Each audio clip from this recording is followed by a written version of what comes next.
Hey guys, tonight's story starts with a banquet where the bread is harder than masonry, the swan wears a crown, and the pig gets more respect than you. Every dish has a backstory, every sauce costs more than a peasant's house, and the entertainment somehow involves juggling live eels. The peacock in the center isn't for eating, it's just there to remind you how poor you are. And yet, here you sit, chewing slowly, politely, while wondering which bite is going to follow you into your nightmares. But before you get too cozy, take a second to gently tap that new hype button YouTube just added.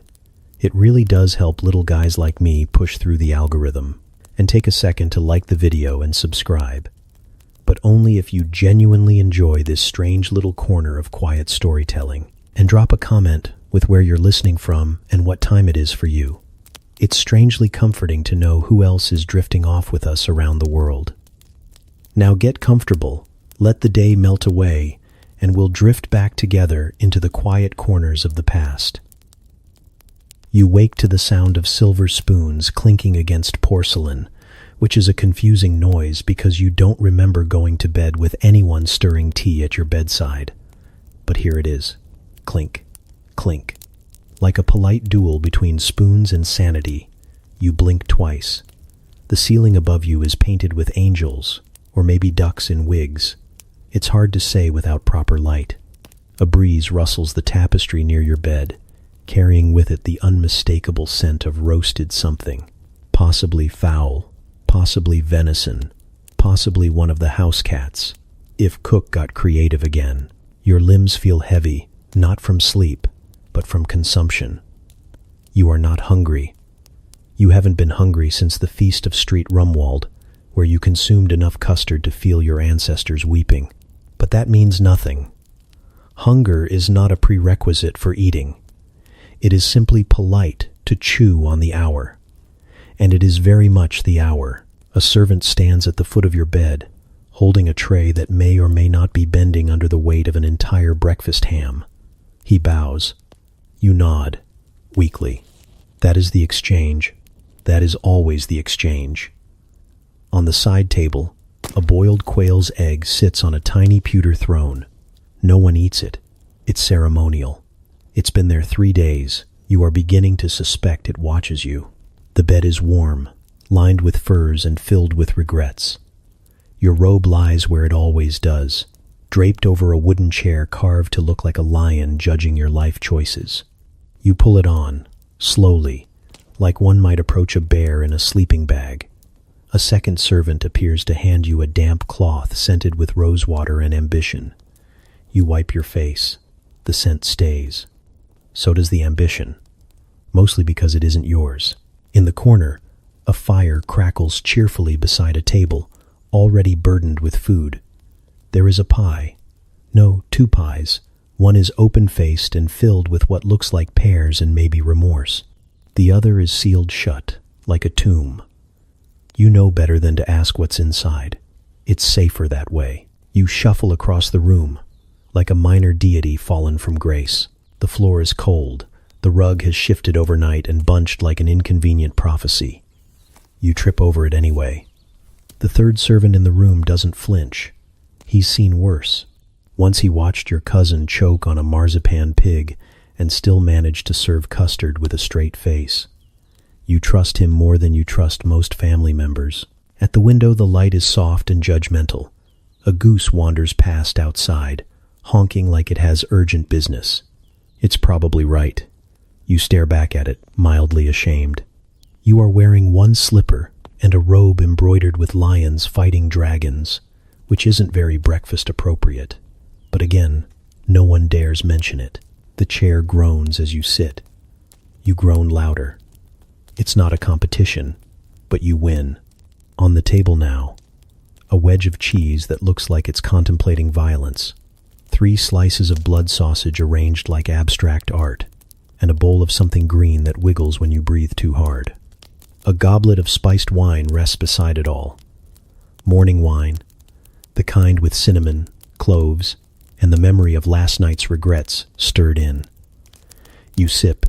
It burns slightly, the good kind of burn, the kind that says, Yes, you are a person of means and deeply bad choices.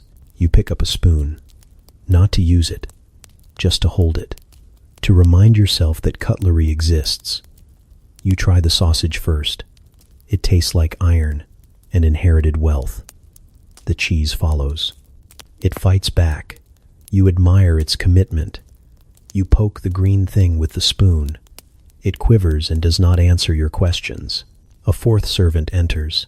He's holding a tray with more food. Of course he is. A honeyed duck leg, a boiled pear, a slice of oatcake soaked in almond milk. You begin to wonder if perhaps you're being punished. You nod anyway. He places it all in front of you with the care of a man laying down a sacred relic.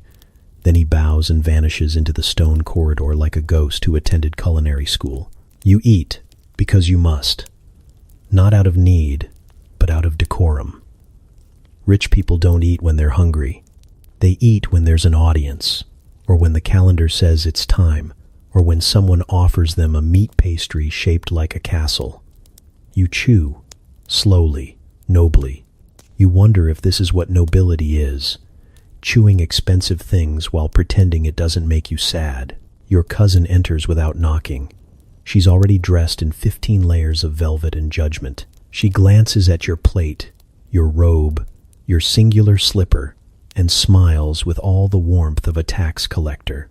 "You started without me," she says, settling into the opposite chair like a queen claiming a throne no one invited her to. She reaches for the blood sausage. You let her.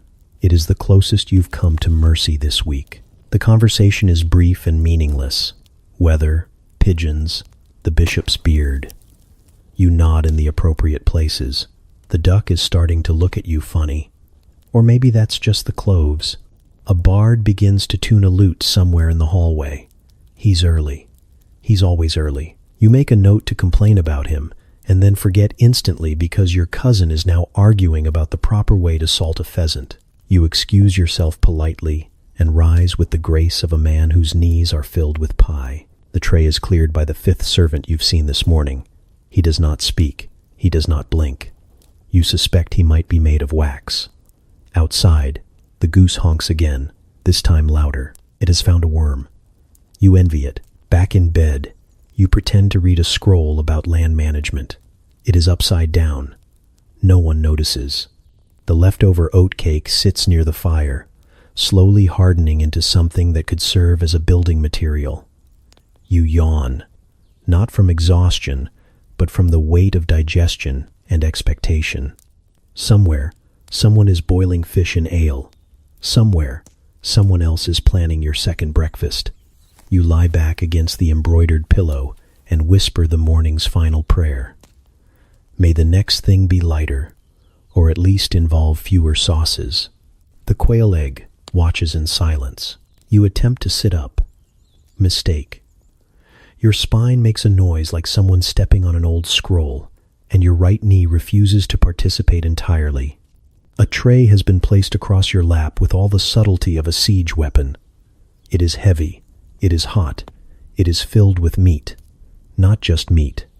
Veal, rosy and steaming, reclining on a pillow of spiced lentils like it's posing for a portrait. Figs have been sliced and arranged around it in a vague circle of judgment.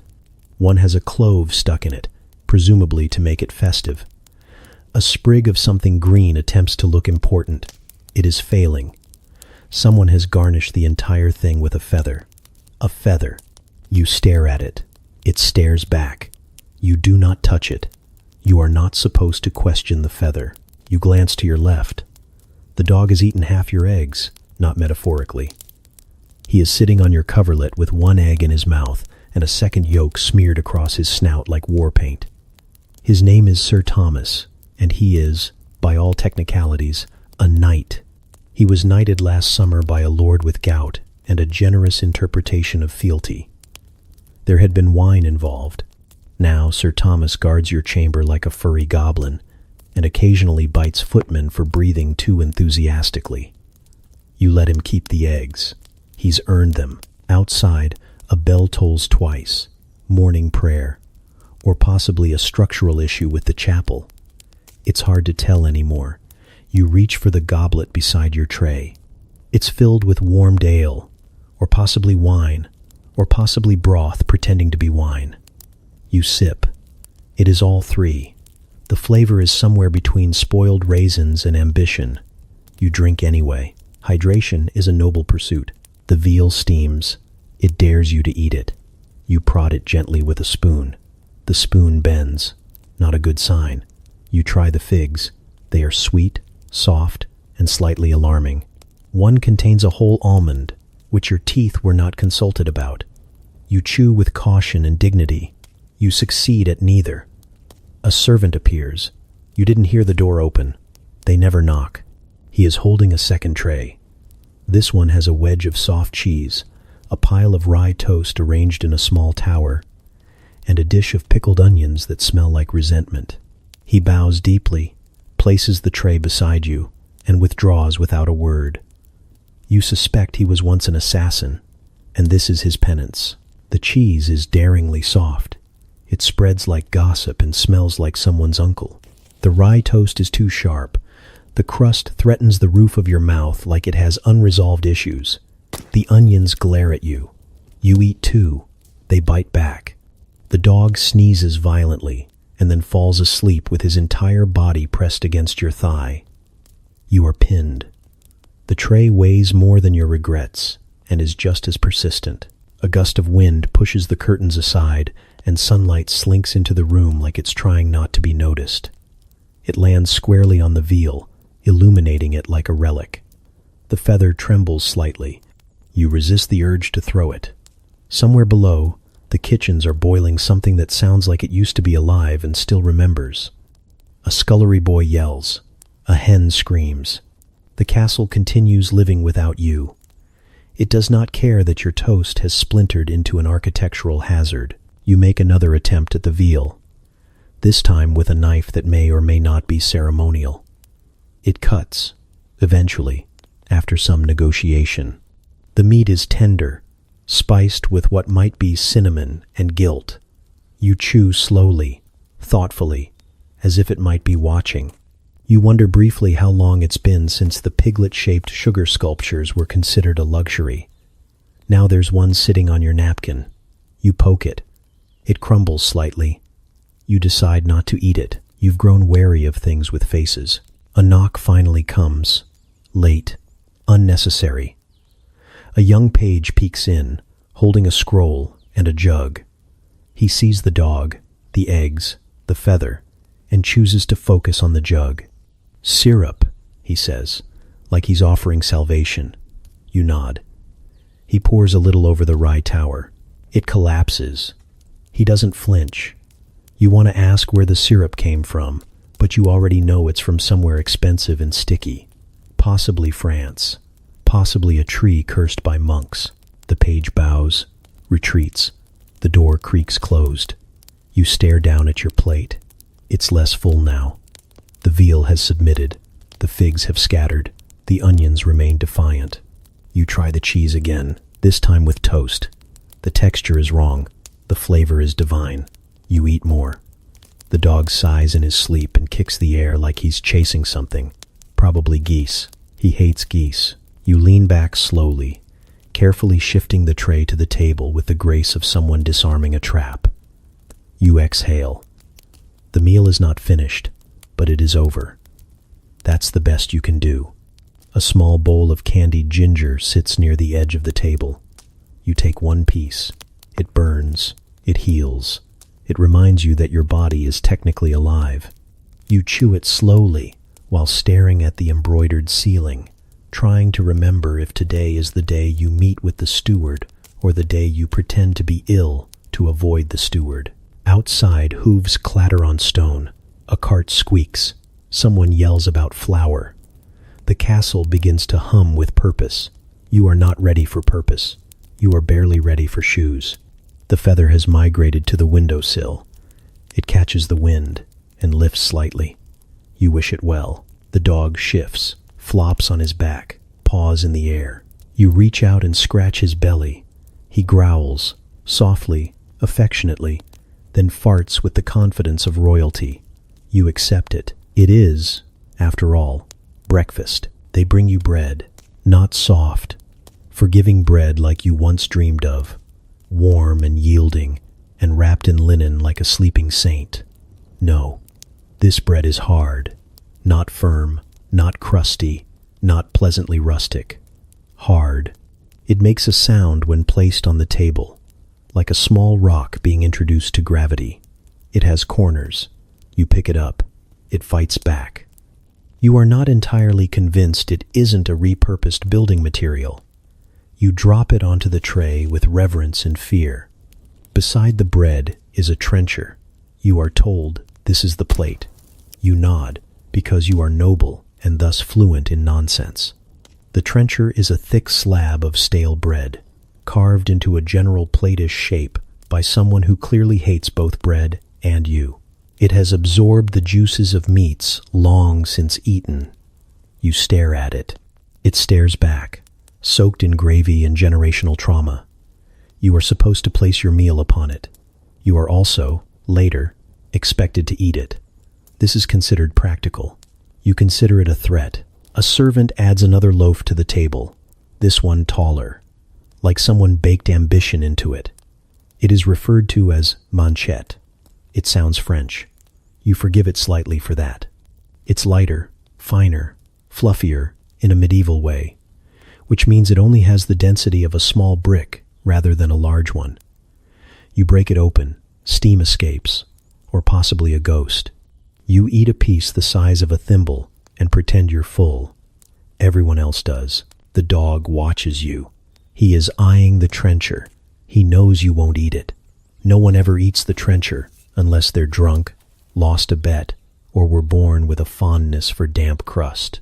Still, you nibble at the edge because someone is watching from the hallway. One of the kitchen boys, holding a ladle in judgment. You chew. The texture is ancient. The flavor is medieval. You lie to your mouth and tell it everything is going to be okay. A second tray arrives. More bread. You don't ask why. Asking implies curiosity, and curiosity leads to information, and information leads to despair. This one is rye, dark and sour and deeply Protestant in temperament.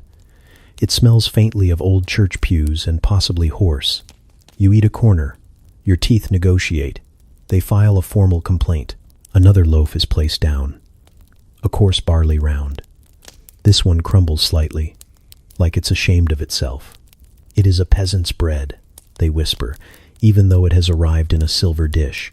You eat it anyway, in solidarity, or pity, or hunger that refuses to die no matter how many swans you consume. A slab of butter appears, pale and quivering. It is shaped like a swan, though someone has clearly sat on it. You apply it to the bread, generously, like a noble throwing coins at a problem. It does not help. The bread absorbs it like a sponge that resents flavor. You chew again.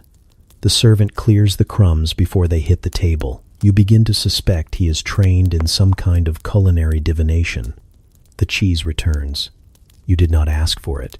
It comes uninvited, as all cheese does. A sharp wedge, hard and yellowing, smelling like ambition left out in the sun.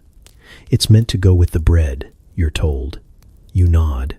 You carve a piece, place it on a slice of barley loaf, and take a bite. The cheese tries to win. You refuse to lose. Your eyes water slightly. Victory is ambiguous. You remember that bread is supposed to represent the body of something. God, perhaps, or taxes. Either way, you feel guilty chewing it. You wonder when bread stopped being a blessing and became a burden. You wonder why no one else is chewing as loudly as you are. You wonder if the dog would like the trencher more than you do. He senses your thoughts and licks his lips. He understands you. He always has. The conversation at the table drifts toward the harvest. You pretend to listen while inspecting a small roll that has appeared on your plate without explanation. It is dusted with flour and ambition. You tap it. It echoes. You try to tear it in half, but it resists. You bite it directly. Mistake. It has the consistency of vengeance. You swallow hard and smile like someone being knighted with a burning log. Another trencher arrives. This one is slightly soggier, You are told it's from the roast. You suspect it has seen horrors. You are meant to eat it with the drippings still inside, like a sponge cake made of despair. You pick it up with 2 fingers. It droops. You drop it onto your plate. It makes a noise you hope to never hear again. Across the room, your cousin is daintily buttering a manchette roll while pretending to be better than you.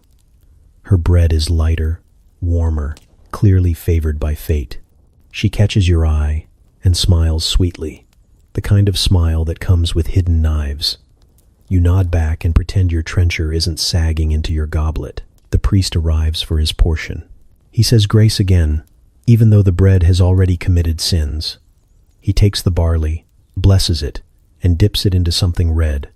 Wine, probably. Blood, possibly. He chews solemnly. He does not blink. You admire his strength. At the end of the meal, what remains is cleared. Except the trencher. It sits on your plate, soaked and limp, like a survivor. You are supposed to eat it. You consider your options: cowardice, defiance, or adoption. You nudge it toward the dog. He sniffs it, licks it once, and walks away. This is his final verdict. You excuse yourself with the dignity of someone who has made eye contact with death and declined seconds. As you leave the table, the servant whisks away the trencher and throws it into a separate bin labeled charity. You are not sure whether to feel grateful or insulted. Somewhere, someone less lucky than you will eat that plate. You hope they have strong teeth and no sense of smell. You return to your chambers, tongue scratched, jaw tired, soul slightly fermented. The bread sits in your stomach like a small, angry monument. You lie on the bed and whisper a vow to never eat another trencher again. You know it's a lie. The bread always wins. The table has changed. It does that sometimes, without warning, like a battlefield or a dream. The bread trenchers are gone, possibly buried in a pit somewhere behind the stables, possibly sent to war. In their place, a new battalion of food has arrived, carried in by 6 sweating servants and 1 man with a lute who seems to be paid per cord. The main attraction is already visible from your seat. 2 roast swans, lacquered in something sweet and speculative, resting on silver platters the size of cartwheels. One of the swans wears a crown, not a full crown, but a delicate circlet, gold leaf pressed into the down near its stiff, judgmental head. This, you are told, is symbolic. You ask what it symbolizes. No one knows. Possibly glory, possibly conquest, possibly the cook's sense of humor. The swan looks deeply offended, as if it remembers its former life gliding across a moat, unaware that its next role would be centerpiece. You nod politely to it, just in case. Then you eat it. The meat is rich, oily, tasting faintly of lake and hierarchy. It is darker than you expect. Someone says that's how you know it's noble. Another says, the darker the meat, the more honor in the flesh. A third claims the swan was blessed by a bishop, and therefore can't technically be eaten without absolution. You don't ask for the bishop. You keep chewing. A minstrel has appeared. He plucks gently at his lute and begins to narrate your bites. Lo, the Lord takes flesh from fowl with grace and ample chewing. He sings in a low, nasal tone. See how the grease doth glisten on his chin, like dew on the rose of morning. You try to wipe your face, discreetly. You knock over your cup. The minstrel changes key. A goblet spills. Alas, a stain. Yet still he eats, the noble soul, undaunted by disaster. You regret every coin ever given to the arts. A juggler appears beside him, wordless and wide-eyed. He is juggling eels.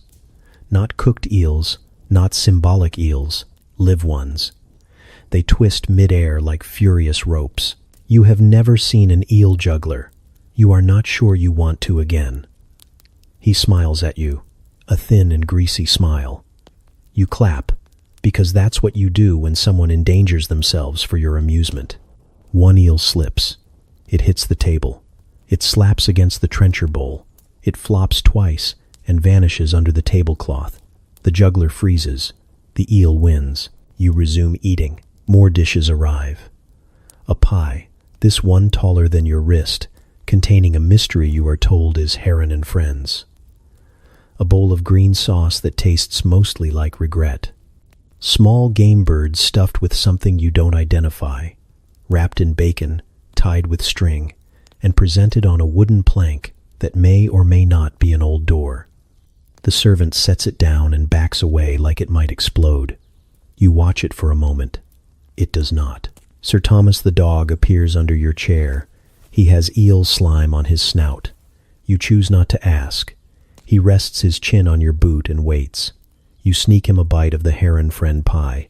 He takes it gently, then sneezes directly onto your shin. It is the only honest relationship in your life. Across the table, your uncle has begun a speech about swan hunting rights. No one asked. He explains in detail how he once caught a swan with a net made of horsehair and determination. He claims the swan bit him. He shows the scar. It looks like a pimple. You nod solemnly, because he is important and owns several churches. The crowned swan is now missing its wings. You wonder where they went. Possibly to your cousin's plate. Possibly into the dog. Possibly to heaven. You eat another slice, then stab at a roasted apple soaked in wine. It falls apart in a sticky collapse, dripping red across your plate. You mop it with bread that has returned without comment, as if the morning never happened. The trencher this time is soft and spongy, as though it too has given up. The minstrel continues. He is singing about digestion now. He rhymes stomach with strummeth. You try not to make eye contact. The juggler is gone. The eel is not. You hear it beneath the table, occasionally thudding against your foot, like an opinion you didn't ask for. Another pie. This one is peacock. The tail feathers have been stuck back into the crust as decoration. You admire the artistry. You do not eat the pie. You've learned your lesson. The feathers look like they could whisper secrets or curse your lineage. No one else touches it either. It will be passed down for generations. Wine is poured. It is spiced and warm and clings to your cup like syrup. You sip. It sticks to your teeth. You smile. Your teeth regret it. A goose-based stew is ladled into bowls carved from hollowed bread. You pretend not to notice. Your stomach sends up a small flag of protest. You ignore it. The swan's crown falls off. No one moves to fix it. A final course arrives. Sugared almonds and comfits dyed bright pink and blue, like something made for children or royalty. They taste like honey and chalk. You eat too many. The servant sees. He raises one eyebrow. You raise both. A standoff begins. He wins. Eventually, the meal ends. The servants clear the platters. The crown is taken last. The minstrel strikes one final chord and bows. No one claps. The eel flops near the fireplace and disappears behind a tapestry. The dog yawns. Your cousin is asleep with her face in the pie. You rise slowly, nobly, like someone who has just survived a minor battle. You pat your stomach. It does not pat back. You walk to the window. Outside, the pond is still. Two swans glide past, unaware of the treason on your breath. You don't wave. You just whisper an apology. The meat looks familiar, but the colors are all wrong. Someone has covered a roast in a paste, the color of gold, and another dish is aggressively pink. Nothing here is allowed to be plain. There is no salt and pepper, no butter for spreading. There is only sauce, bowls of it, jugs of it, small pots lined in pewter, one already crusting over like a wound. A servant arrives carrying a tray of tiny ladles and a large sense of superiority. He says nothing. He does not need to. The sauces speak for themselves. You reach for the green one first. It's not labeled, but nothing that bright could be accidental. It glows slightly in the candlelight. It smells like herbs and panic. Someone calls it verjuice, with a sigh that implies poetry. You dip a slice of cold venison into it. The flavor is sharp, bracing, sour like a bad decision made in spring. Your eyes water. You nod approvingly. This is what power tastes like. A different jug holds almond milk sauce. It looks like wet plaster and tastes like sweet mud. You are told it took 4 hours to make and 3 almonds to produce. That is 3 more almonds than anyone at the table has ever seen in one place. You take another bite, chew politely, and push the rest toward the dog. He sniffs it and pretends not to understand you. It's humiliating. The saffron sauce is presented next. You are not allowed to touch it directly. It is spooned over your food by a woman wearing velvet and contempt. She calls it a drizzle, but it feels more like a warning. The smell hits you first. Earthy, smoky, precious. You remember someone once said saffron costs more than rubies. You believe it. You feel richer just inhaling. You chew slowly, carefully, like you're worried someone might charge you again for the privilege. Then comes rosewater. Sweet, fragrant, and confusing. It has been poured over a pile of roasted carrots, turning them into something that should probably be worn instead of eaten. You take a cautious bite. It tastes like a love letter left in the rain. The carrots dissolve into perfume. You chew like someone trying to remember how vegetables work.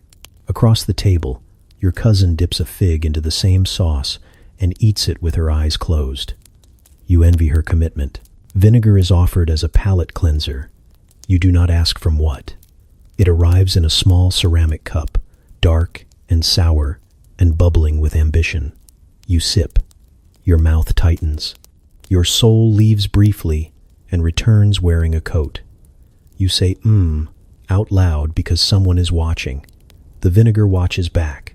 A bird you don't recognize is brought to the table. Its skin is glistening, its wings tucked in, its expression defiant. The cook calls it a partridge. You are not convinced. You ask what sauce goes with it. The answer is yes. Someone dumps cinnamon all over it. Not just a dusting, a burial. The partridge dies again, this time under a layer of spice and symbolism. It smells like a feast at a spice merchant's funeral. You cut in.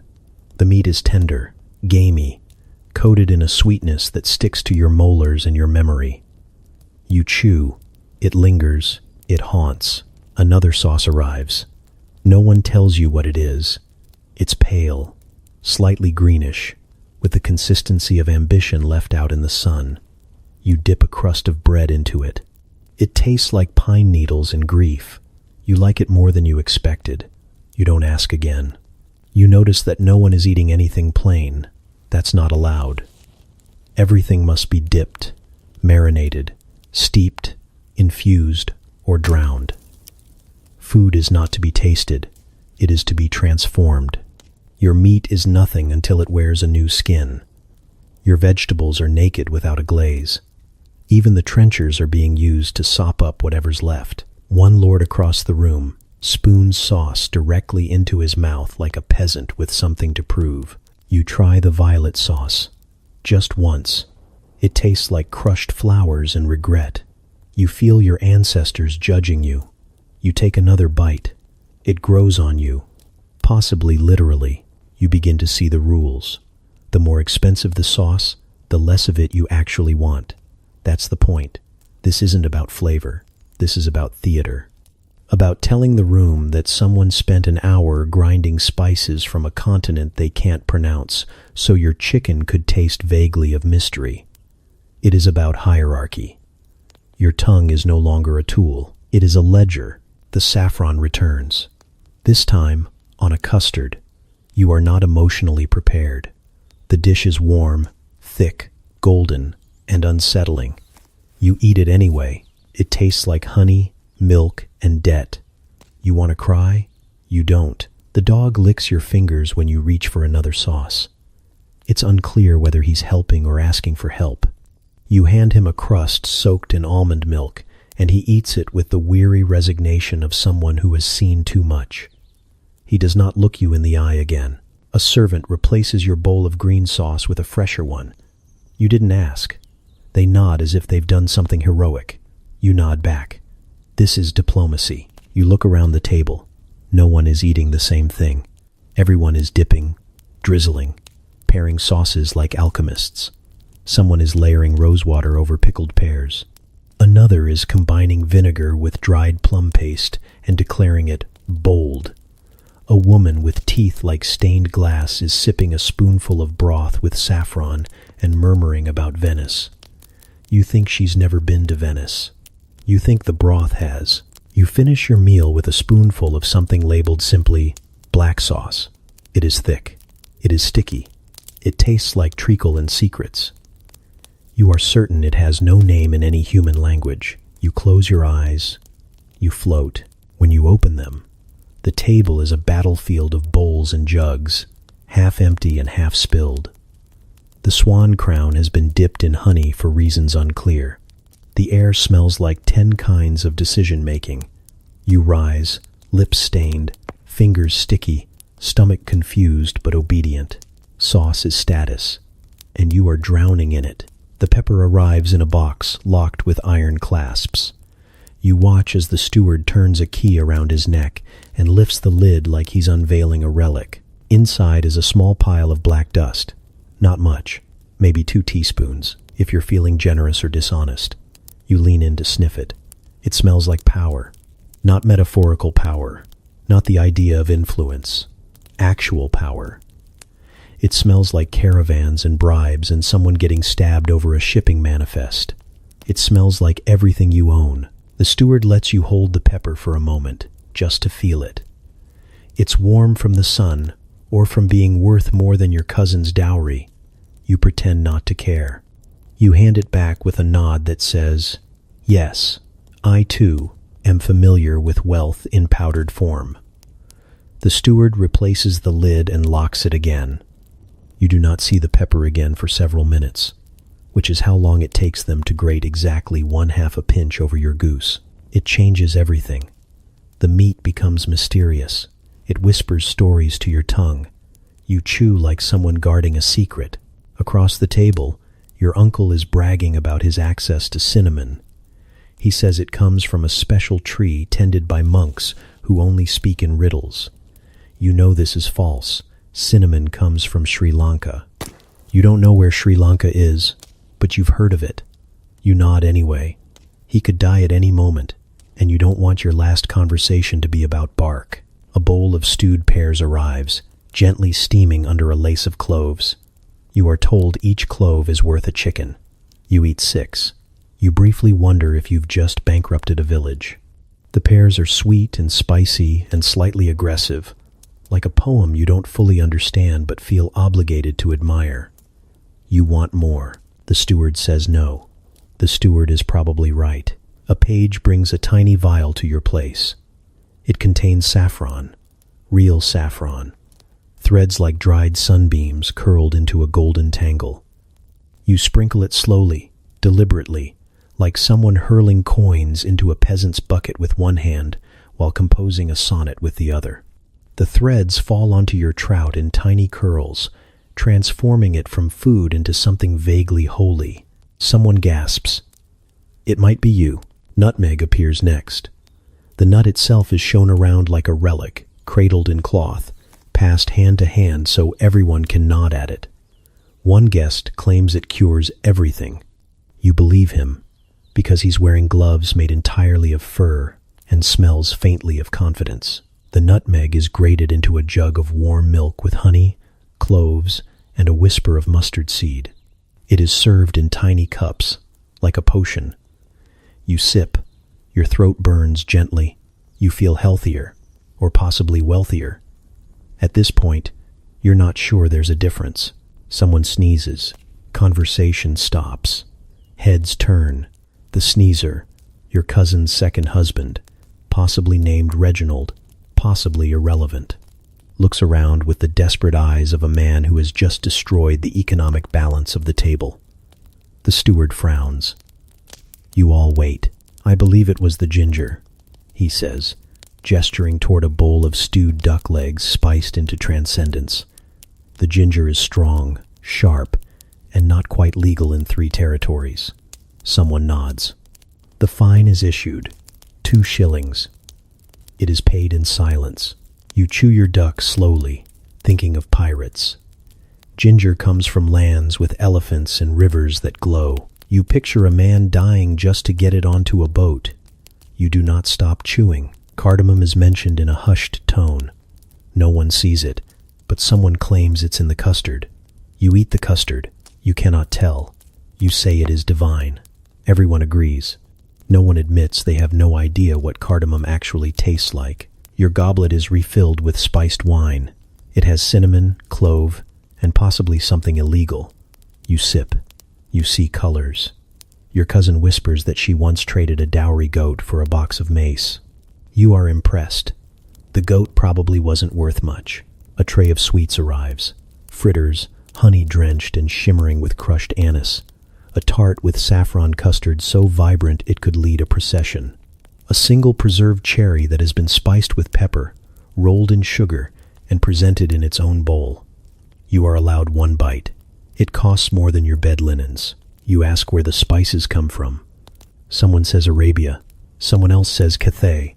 Someone else just shrugs and says the East, like it's a place you can point to on a well-meaning map.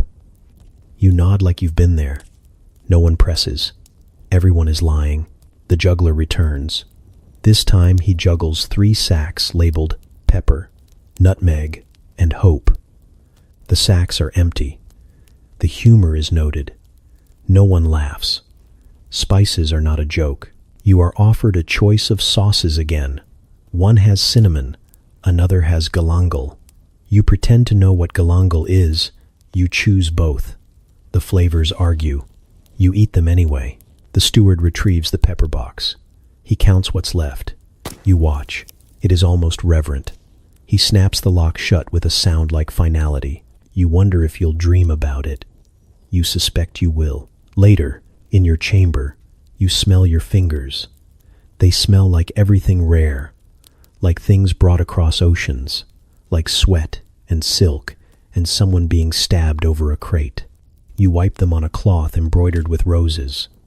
The scent remains. You think about the meal, not the food, the spice, the ceremony, the theft and trade and tiny empires behind every clove.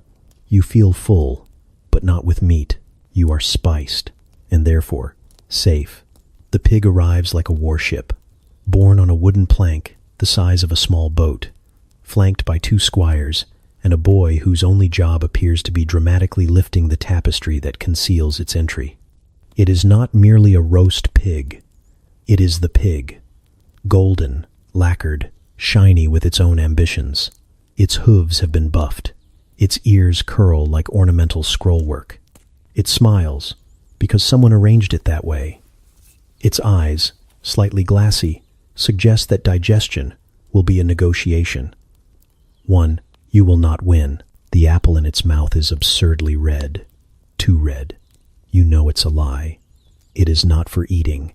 It is not for garnish. It is there to taunt. You consider removing it. You do not. The pig is watching.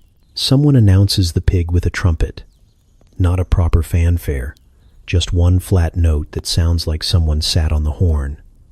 The pig is undisturbed. You suspect it orchestrated this. You are invited to carve it. This is not an honor. It is a challenge. The knife is placed in your hand by a man with calloused fingers and dead eyes. He says nothing. You stand. You approach. The pig smiles wider.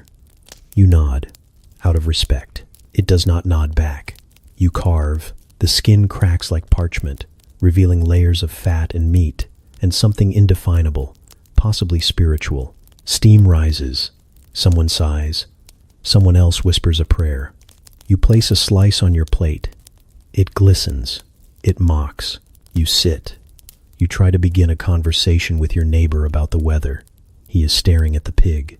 You try to ask about the hunt last week. He gestures vaguely toward the pig and mutters something about omens. You nod. The pig watches.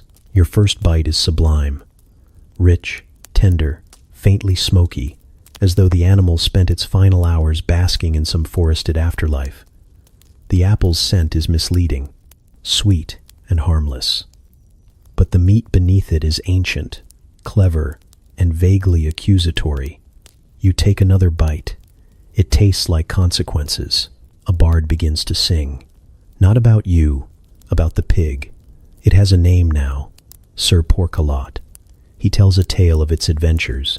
It once saved a village from famine by offering itself to a vision. It wrestled a wolf. It debated a bishop. It refused to be seasoned with anything less than saffron.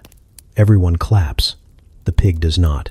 The tail is sliced and given to a merchant's wife who claims it brings fertility. She does not eat it. She places it in her purse. Her husband looks alarmed. The apple is removed ceremonially. It is placed on a pewter plate and set aside like a crown during a coronation. No one touches it. The pig looks smug. You eat more. The crackling is perfection. Crisp, sharp, and vaguely theological. A monk at the end of the table makes the sign of the cross before biting into his. He does not chew. He meditates. The pig's head remains untouched. Too sacred, too knowing. Someone suggests removing it. Someone else hisses. A child dares to poke it with a spoon. The spoon is taken. The child is taken. No one speaks of it again. You try to make eye contact with the roasted boar on the neighboring table. It looks away. More guests arrive late, citing traffic on the northern road. They are offered slices of pig. They decline. They eat fish instead. The pig takes note. Wine is poured. Red, spiced, slightly sweet. You drink. The pig does not blink. Conversation returns, cautiously. Someone mentions a tournament. Someone else a new tax. You try to mention the weather again. The pig interrupts, not verbally, but with presence. Its haunch glistens at the wrong moment. Someone chokes. A toast is made to its memory. The pig remains. You consider taking another slice. You hesitate. There are rules, unwritten and enforced by collective dread. You watch as a brave knight reaches for the cheek. The cheek is legendary. Tender, fatty, a treasure rarely shared. He hesitates. He falters. He chooses the belly instead. The pig approves. Dessert is offered but ignored. Candied walnuts, honeyed figs, a pie shaped like a castle. None of it matters. The pig has stolen the narrative. Sir Thomas the dog circles under the table. He is usually bold. Not today. He lies down beneath the bench and closes his eyes, pretending to nap, refusing to engage. Even he knows. You lean back in your chair. You are full, too full, the kind of full that speaks in proverbs. Your stomach recites them quietly. Pride goeth before indigestion. He who eats with swine shall dream of pigs. You nod. The bard finishes his song. The pig is now a legend. It once ended a war with its flavor. It once made a king cry. It once appeared in 3 separate visions across 5 villages. The bard is weeping. So is your aunt.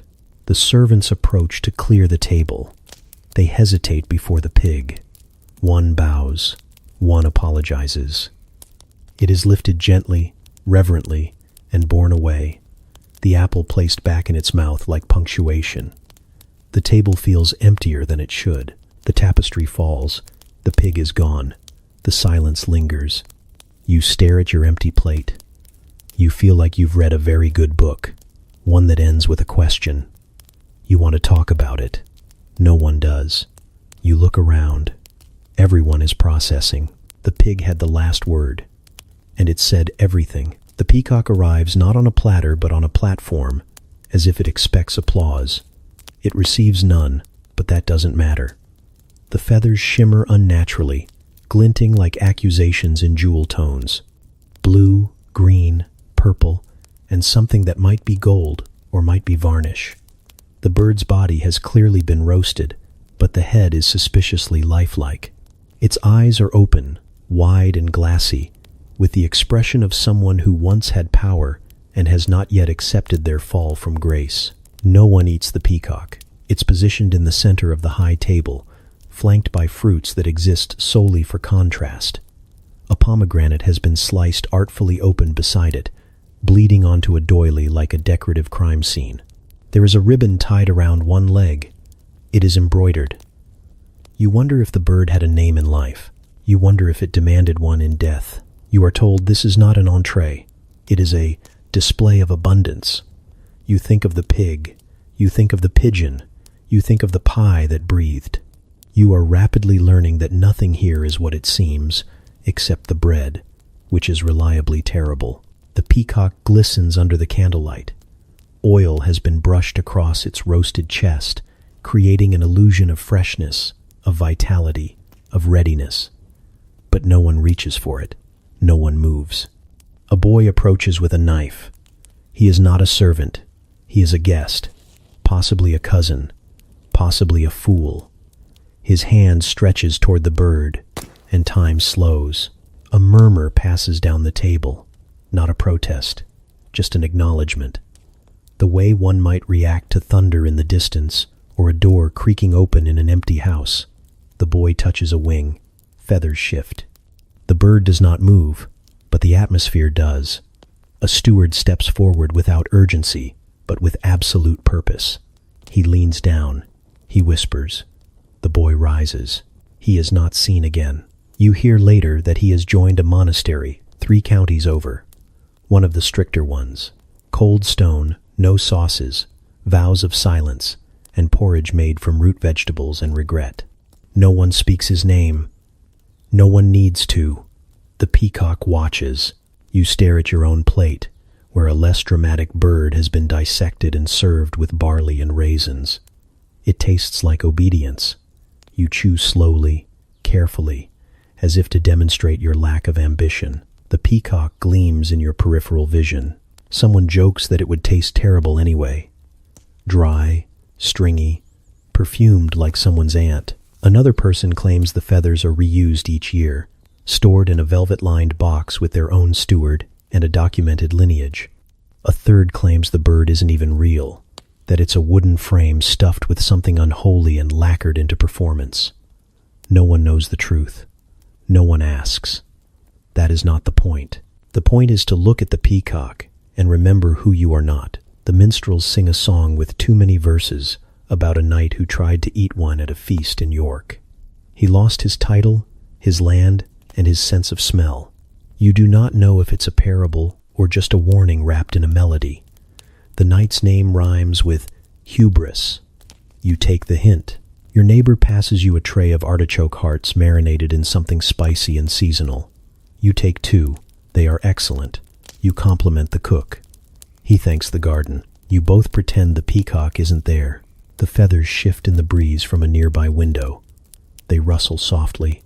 It sounds like silk being whispered about. You sip your wine and avoid the centerpiece. You suspect this is the correct etiquette. Across the hall, a visiting merchant tries to sketch it. He is using the wrong kind of ink. You wonder how long he'll last. The steward passes behind you, scenting the air like a wolf trained in discretion. He nods once at the peacock, once at your restraint. You are doing well. Someone at the far end of the room sneezes. The sneeze is directed vaguely in the peacock's direction. 3 people rise and leave. 1 returns. He looks paler, but wiser. His plate is filled with mashed parsnips and silence. A tray of desserts arrives. Honey cakes shaped like animals. Jellies that wobble with courtly dignity. One is molded to resemble a castle. You reach for a candied date. It sticks to your fingers and reminds you that joy is fleeting but sticky. You do not look at the peacock. It is still there. It has always been there. The torchlight softens. The feast winds down. People loosen their belts with quiet remorse. A noblewoman compliments the pottage. A young lord dozes against his goblet. The peacock does not fade. It remains luminous, untouched, serene in its absurdity. You wonder who decides when it leaves, who gathers the courage to lift it, feathered and sacred, and take it away. You wonder if they wear gloves. Eventually, a trio of servants arrives, silent and solemn. They do not make eye contact with anyone. One holds a box, one holds a cloth. The third carries a tiny silver rake. The removal takes minutes. The air shifts. The room exhales. You sit back, full of things you understand and one thing you do not. The table feels emptier, though nothing has changed. You drain your cup and let the mystery settle into your bones like spice. No one eats the peacock. That was never the point. The jelly arrives to a round of polite, anticipatory applause. Not from sincerity, but from obligation. Like when someone parades a new baby through a tavern, and everyone must pretend it looks like a blessing instead of a damp disappointment. It is tall, taller than any food should be, towering, regal, quivering with secrets. It is not the color of anything natural. Somewhere between translucent amber and medicinal regret, you can see things inside it. Suspended like flies in amber, there are carrots, not sliced, but sculpted into rude interpretations of flowers.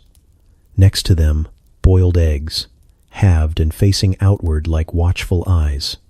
A fish, whole, bent unnaturally to fit inside the mold, mouth frozen open in what can only be described as eternal protest. At the very center, floating near the core like a lost soul, a sprig of parsley. You are told this is an honor. The jelly is an achievement. It took days to set. The kitchen staff has a monk among them now. He took a vow of silence after witnessing the aspic congeal in real time. You are expected to feel impressed. You do, but in the same way you're impressed when lightning hits a tree or someone drinks a candle. It shouldn't happen. And yet, a herald steps forward. He clears his throat. He announces the jelly's full name, Lord Wilfrid's Celebration of Plenty, with pike, turnip, and egg, set in veal aspic. The name lasts longer than the enthusiasm. The jelly jiggles at the end like it's laughing at you.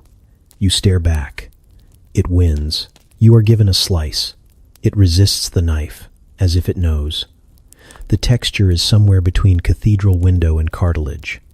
It wobbles on your plate with a sickly confidence. The fish glares at you. You cut a bite. It reforms. You try to smell it. It smells cold. Not in the refreshing sense, but in the cryptic way of old wells and closed-off rooms. There is a hint of vinegar, a whisper of dill, and something unmistakably eggy. You take a bite. The taste is technically present. The fish is delicate, yes, but it has been diluted by the jelly into something spectral. The carrots crunch faintly, contributing only texture and a sense of participation. The eggs are just there, watching. The jelly itself is meat-flavored, because of course it is. It is made from bones and ambition. It coats your tongue like a lecture. You chew anyway. Chewing seems futile. You swallow. Time slows. You look up. Everyone else is pretending. Smiles like masks. Nods like threats. Across from you, your aunt mouths delightful while discreetly scraping her portion into her goblet. The goblet will never recover. Someone claps again. You join in. It is safer. A lord 2 seats down tries to compliment the jelly. His voice cracks. He says it is sturdy. This is accepted. The kitchen staff beams. You try not to meet their eyes. They are still too close to it. Too proud. Another slice is served. To a hound. The hound sniffs it once, whines, and walks away. He is not punished. Everyone understands. You take another bite. The jelly shivers. You are unsure if it's from your fork or from some internal awareness. This food knows things. This food has been places. It may, in fact, remember Rome. A child asks what the jelly is. His mother tells him it is art. He asks if he can color it. She does not answer. The fish stares at you from your plate. You chew more resolutely. The aspic clings to your teeth. You sip wine to help. It does not help. The wine is repelled. The jelly remains. Someone tells a story about a jellied boar head once served at a wedding in Kent. It was so large it had its own servant. The bride fainted. The groom married someone else. Everyone laughs. The jelly trembles ominously. Your neighbor suggests the jelly could be improved with more vinegar. Someone else says less fish. A third person says more courage. You say nothing. You have just found a pea embedded deep within your slice. You consider its journey. Dessert is mentioned. Eyes brighten. There is a hope, briefly, that the jelly is a transition and not a destination. But the steward corrects this. The jelly is the centerpiece. Dessert is merely an afterthought. The jelly is the poem. The rest is footnotes. A brave knight requests another slice. He is applauded. He may be drunk. The jelly grants him a piece, thick and trembling. He eats it solemnly, then recites a line from a poem about mortality. You think it is appropriate. The jelly leans, just slightly, like it is preparing to fall, but choosing not to. A philosophical jelly. You wonder what it thinks about. You wonder if it dreams. You finish your portion out of duty. The parsley resurfaces in your thoughts. Who put it there? Who decided a sprig was the soul of this gelatinous cathedral? You begin to ask, then stop. No one wants to know. As the final spoonful slides down your throat, you swear the room tilts. It may be your imagination. It may be the jelly exacting revenge. The servants arrive to remove the remains. They do so carefully, slowly, lifting the jelly as one lifts a fragile relic or a sleeping dragon. One drops his grip slightly. The jelly wobbles, affronted. He apologizes. The jelly accepts. It is carried out through a side door and into legend. You lean back. You are full, but not nourished. You are shaken. You glance around the table. Everyone looks like they've just survived something together. The bard begins to play again. Not a song of victory, a lament. You clap anyway. The jelly has left the room, but it will never truly leave. The servant places a small, ornate dagger beside your trencher and leaves without further comment. Next to it, nothing. No second implement. No gleaming fork. No three-pronged marvel of civilization. Just the knife and your God-given fingers, which tremble slightly with the weight of centuries. You glance down the table, hoping someone, anyone, has something resembling a modern utensil. But no. Everyone else is already elbow-deep in their courses, like saints performing edible miracles, lifting haunches and livers with practiced indifference. No one blinks. No one wipes. They simply carry on. You are told, quietly, that forks are foreign, dangerous, possibly papist, definitely Italian.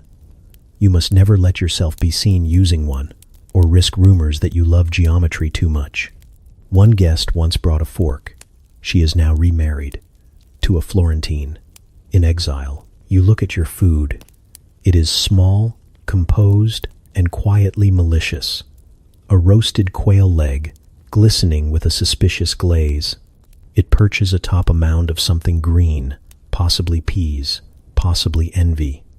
It is meant to be elegant. You are meant to lift it with poise and bite into it delicately, without smearing your face in bird. You fail. The knife slips on the glaze. The quail performs a brief leap of faith, lands in your lap, and somehow stains fabric that has not touched sauce in 20 minutes. You laugh politely. The person beside you offers you a napkin. It is made of lace and judgment. Someone across the table is eating a pear. Slowly, with one hand. No blade, no motion, just pure commitment. The fruit softens in their palm like it was trained to.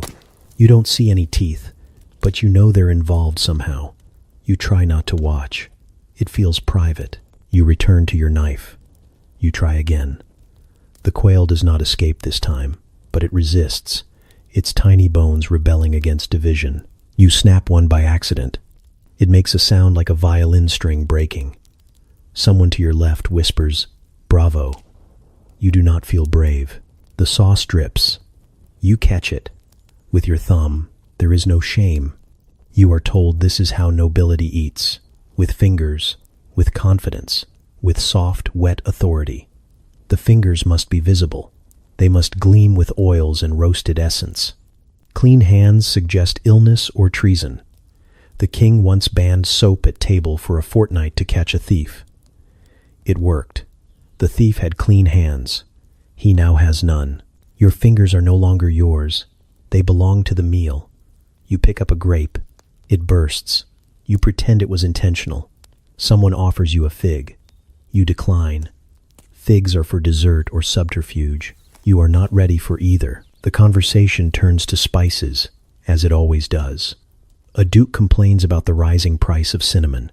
Someone else says nutmeg is over. A third says cloves are the future. The table nods. You nod too. Your hands are too sticky to clap. You glance again at the quail. There is still meat left, but now it feels like a dare. You consider asking for a spoon. The room cools perceptibly. You do not ask. Instead, you grip the meat, tear gently, and bring it to your mouth in one motion. The sauce runs down your wrist. You are now part of the ritual. A servant bows. You think it's out of pity. It's probably respect. A young knight at the end of the table is carving a piece of trout using only his thumb and the flat edge of bread. It works. You feel both awe and disgust. He catches your eye. He winks. His hands are silver. He was knighted for this. There is a lull. Someone stands to make a toast. They raise a goblet with their forearm because their fingers are fully occupied with a pigeon wing. They spill a little wine. No one minds. The toast is to appetite, to joy, to fingers. Everyone cheers. The courses continue. A roasted root vegetable appears. It is uncuttable but yields to pressure like it knows its place. You squish it between thumb and forefinger. It makes a noise like defeat. You eat it anyway. A woman slices a plum with a dagger so thin it might be ceremonial. She places a segment on her tongue without using her hands. You look away. The bishop beside her crosses himself. No one speaks of it again. You are handed a wet cloth. It is warm. You use it on your hands, your arms, your dignity. A small basin is passed around. It contains lemon water and the faint suggestion of absolution. You dunk your fingers, feel reborn, then dry them on a cloth woven with fleurs de lis and the silent accusations of the underpaid. You are offered marzipan shaped like a knight's helm. You bite into it. It crumbles like a poorly made alliance, sweet and full of almonds. Someone else gets one shaped like a castle. He hesitates. It collapses before he can commit. Everyone nods solemnly. The meat tray is gone. The plates, if you can call slabs of bread that, have soaked up everything. They will be eaten by the hounds, or the monks, or possibly reused. You are not told. You are not supposed to ask. You lick one finger, discreetly. It tastes of time and scandal. You pretend it was an accident. Someone tries to describe the concept of a salad fork. The room falls silent. They are asked to step outside. They do. You do not hear the door close. The night begins to dim. Torches are lit. Candles sputter. The scent of grease clings to every hem and halo. You are full, but you are also changed. You now understand that dining here is not about eating. It is about spectacle, endurance, elbows, and fingers. Blessed, messy, noble fingers. You've lost all concept of time.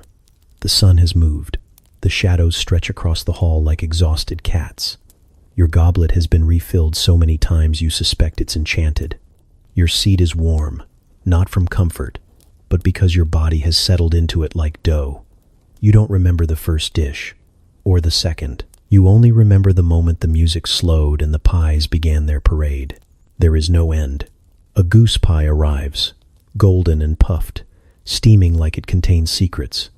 You clap. Everyone claps. The pie is sliced. Steam escapes like it's trying to warn you. Inside, 2 smaller pies, nested, like dolls, but edible and judgmental. One holds a minced pigeon. The other, inexplicably, is custard. The flavors argue.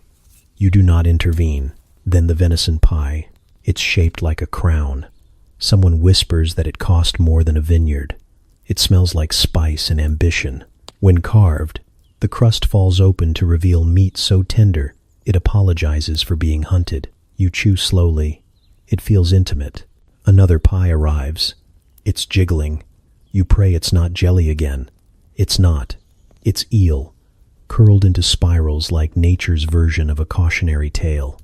The crust crackles under your fork, and the eel looks at you from beneath the surface like it remembers your dreams. You're sweating, not from heat, but from density. Everything is too rich, too spiced, too layered. You glance down the table. A noblewoman has stopped blinking. Her eyes are glazed. Someone checks her pulse and gently fans her with a pheasant wing. She recovers, just in time for the next pie. This one sings. At first, you think it's the wine. But no. Music, actual music, is coming from the pie. It is wheeled in with ceremony. Trumpets blare. The crust is lifted carefully, reverently, and a man with a lute climbs out. His hair is powdered. His expression is resigned. He begins to play. The tune is jaunty. The pie is declared interactive. You nod like that explains everything. You are tired. Not sleepy. Existentially tired. A kind of fatigue reserved for those who have eaten multiple animals in a single sitting. A squire attempts to count the courses aloud. He stops at 30. His eyes go glassy. A monk whispers something about gluttony. No one listens. A server places a hand pie on your trencher. It's warm. It leaks slightly. It smells of ham and too many herbs. You stare at it. It stares back. You take a bite. Regret follows, soft and buttery. There is a roast coming. You hear it before you see it. A crackling skin, the chant of kitchen boys, a slight sizzle. It's boar, decorated with cherries and something that might be gold leaf. It has teeth. Still, they've been polished. Someone says it's the same boar from last week, just reconfigured. You believe them. You sip wine. It doesn't help. It tastes like spice and resignation. A child 2 seats down is asleep on a meat tart. No one wakes him. He's at peace. More pie. This one is fish. A whole fish. Inside a crust. Its tail sticks out proudly, like it's fleeing mid-bake. The eyes have been replaced with cloves, for flair. You're too weak to resist. You try it. It's acceptable. Which feels like betrayal. There's a pause. A lull in courses. You allow yourself to hope. Maybe it's over. Maybe dessert is next. Maybe you will rise from this bench and walk again. A new pie is set down. It's large. Larger than the lute player pie. The crust is painted with scenes of hunting and triumph. You blink. You swear one of the scenes shows your own dinner. It is unclear if the pie is mocking you or celebrating itself. Inside, peacocks, several, layered, cooked, and refeathered. They do not taste good. They taste like vanity and rosewater. But you eat them because the man beside you is watching. You are in this together. You are survivors. Time no longer exists. The hall glows orange with torchlight. You have eaten enough to feed a village, possibly a nation. A jug of gravy is passed to you. You decline. It is refilled anyway. Dessert is threatened. You brace yourself. A tart appears. It is filled with honey and almonds and something called angel's breath. You do not ask. You take a bite. It sticks to your teeth like a promise. Another tart. Apple, clove, regret. A custard follows. Thin, sweet, and too warm. It clings to the spoon like it doesn't want to be here either. Someone jokes about fasting. No one laughs. Your neighbor has slumped. You are unsure if he's sleeping or simply resigned. A servant gently places a napkin over his head. You think this is symbolic. You do not ask. You dab your mouth. You are composed. You have survived. The table groans. The pies are reduced to crusts and memories. Someone sings a closing hymn. It is mostly humming. You push back your chair. Your knees make a sound. Your stomach declares independence. The feast is over. For now, the cake is wheeled in with a fanfare that rattles the spoons. You are not ready. No one is. The air thickens with anticipation and icing sugar. A procession of boys in matching tights lead the way, each holding something vaguely celebratory. A banner, a spoon, a roasted almond. The cake follows, grand and improbable, a towering castle of flour and ambition. It shimmers under the torchlight like it knows it's the climax. It smells of nutmeg and danger. The base is a moat, gelatin, blue, wobbling ominously with every step. The drawbridge is biscuit. There are flags, real ones, embroidered. The towers spiral upward in tiers of sponge and sugar, defying gravity, logic, and the memory of simpler desserts. You squint. Is that a dragon? It is. The dragon is sugar, but alive in spirit. It perches on the highest turret, wings outstretched, eyes made of raisins or small rubies. Its mouth opens. Someone beside you mutters a warning. Too late. The dragon exhales a thin puff of cinnamon-scented flame. It burns briefly, bright and theatrical, scorching a nearby napkin and the concept of moderation. You do not clap. You nod, slowly, respectfully. The priest makes the sign of the cross, possibly for the cake, possibly for all of you. A horn sounds. From within the cake, it splits, gently, like a curtain.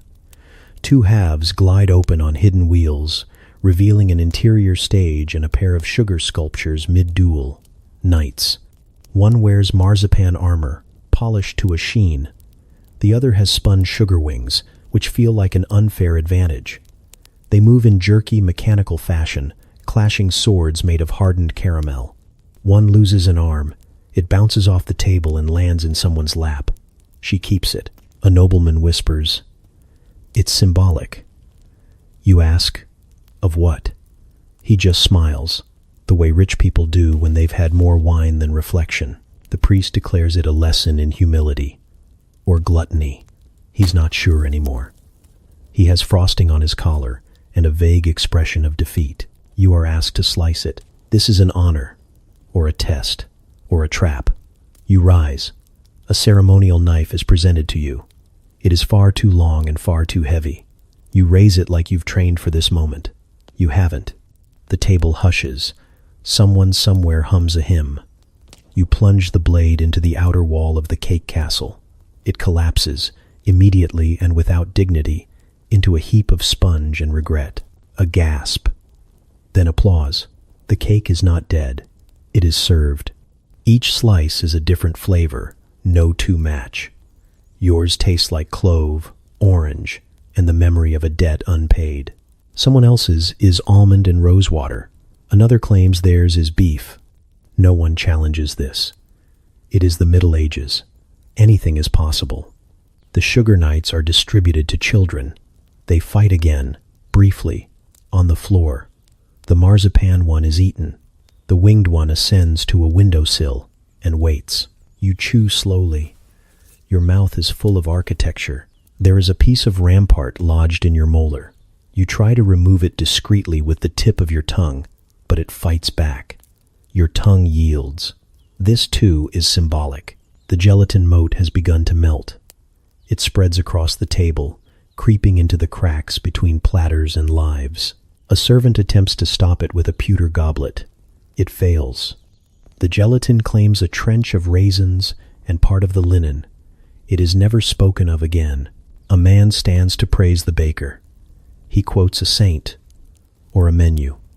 He weeps slightly, overwhelmed by the emotion of the sponge to icing ratio. You raise your goblet in solidarity, unsure what you're toasting anymore. Dessert continues. Someone brings out candied fennel seeds in a silver bowl the size of a helmet. You take a pinch. They crunch like broken promises and taste like soap made by a liar. You eat more. Then comes the marchpane animals, a whole menagerie of almond-based beasts. Lions, doves, a possibly theoretical giraffe. You are handed a hedgehog. Its spines are cloves. You nibble its ear. It crumbles. The priest nods at you. This means something. At the far end of the table, a servant holds aloft what appears to be a pie. Inside the pie, another pie. Inside that, a small scroll. It reads, simply, "Repent." You briefly consider it. A child asks if there will be another cake. The room falls silent. The musicians stop mid-note. An owl hoots outside, confused by the tension. The child is led gently away and handed a date stuffed with almonds and absolution. You lean back in your chair. Your stomach makes a sound you choose to interpret as victory. The table is chaos. Crumbs, frosting, broken forks, a hint of mint. The sugar dragon lies in pieces. Someone pockets its wing. You say nothing. The fire in the hearth flickers. The cake's message lingers in the air. Wealth is a performance. Subtlety is a lie. You sip wine thick with spice. It coats your tongue like an oath. You pray, not for mercy, for digestion. Your breath is not your own. It belongs to the violets now. Soft, powdered violets boiled gently into your wine, like someone trying to perfume your soul from the inside out. You sip and feel delicate. You swallow and feel floral. You cough and bees investigate you. The cook says it's fashionable. The apothecary says it's healthful. The steward says nothing, because his tongue is stained purple from an incident with mulberry jam and dignity, and he has taken a vow of silence until both return. You suspect the violets are not optional. Neither was the rosewater. It's in everything. It's in the custard. It's in the stew. It's in the air. It clings to your fingers and your pillow and possibly your dreams. You have not smelled meat in 3 days. Only petals and politics. Garlic is for the poor. It lingers on the breath like honesty. It clings like sweat. It betrays. You used to like it. Once. Long ago. Before you owned more than one kind of goblet. Back when your meals came in bowls, not sculptures. Back when eating was for hunger. Back when your lips weren't constantly coated in someone else's concept of luxury. You haven't tasted garlic in years. You think about it sometimes. Not fondly, not wistfully, but with a kind of rebellious curiosity, the way some nobles think about walking. Your servant leans close. He is new. His breath carries a hint of something you cannot place, something sharp and real and alive, something that has not been distilled into water or preserved in sugar. It hits you like a memory. Your knees go soft. You sit down, involuntarily. The room tilts. You are not fainting, technically. You are just very dramatically adjusting your altitude. Garlic. Someone hisses, scandalized. The servant is gone before he finishes his bow. He'll be fine, probably. Sent to the kitchens or the fields or the monastery. Somewhere the roses do not bloom in broth. Somewhere the chickens are still chickens and not concepts. Somewhere one may speak without scenting the air first. You are offered a towel soaked in lavender. You press it to your face. It does nothing. The garlic remains, hovering in your mind like a ghost with excellent seasoning. You are not angry, just shaken. Your next course arrives. Pears in rose syrup, scattered with gold flakes. The pears have been poached for 3 days and look surprised to still be here. The gold is not for eating, technically, but you eat it anyway. You are rich. You will eat beauty until it kills you. You take a bite. The pear sighs under your teeth. The syrup clings to your lips. You lick it away and taste roses and regret. The table smells like a garden. Every platter, every goblet, every handkerchief. You watch a nobleman sneeze into a cloth embroidered with jasmine petals and social class. He apologizes to no one. His sneeze smells better than most weddings. You begin to feel hostile. Your fingers are sticky with honey and lavender. The bread smells of time and status. A bowl of rice is brought in, perfumed with saffron and orange blossom. You lean closer. You cannot find the rice beneath the fragrance. You eat a spoonful and chew on aroma. It tastes like inheritance. You wonder what your peasants are eating right now. You picture thick stews with onions and things that bite. Raw leeks. Coarse bread with flavor not invented in a perfumery. Cheese that sweats like a man. You do not want it. But you do not want it. You drink more wine. It is pink and tastes like petals and compromise. A server brings a duck, stuffed with quince, glazed in rose vinegar. The duck looks ashamed. You do not blame it. You eat it with a spoon. The fat clings to your tongue and refuses to leave, like a minor noble with a lute. You drink again. The wine does nothing. You are trapped inside a botanical garden wearing a tongue. Someone nearby requests mint. The table sighs with relief. The mint arrives in a dish carved from ice. It is sprinkled with sugar and virtue. You take a leaf. It helps, slightly. You pretend it helps more than it does. You smile. Everyone smiles. This is what politeness smells like. You begin to plan. Nothing dramatic.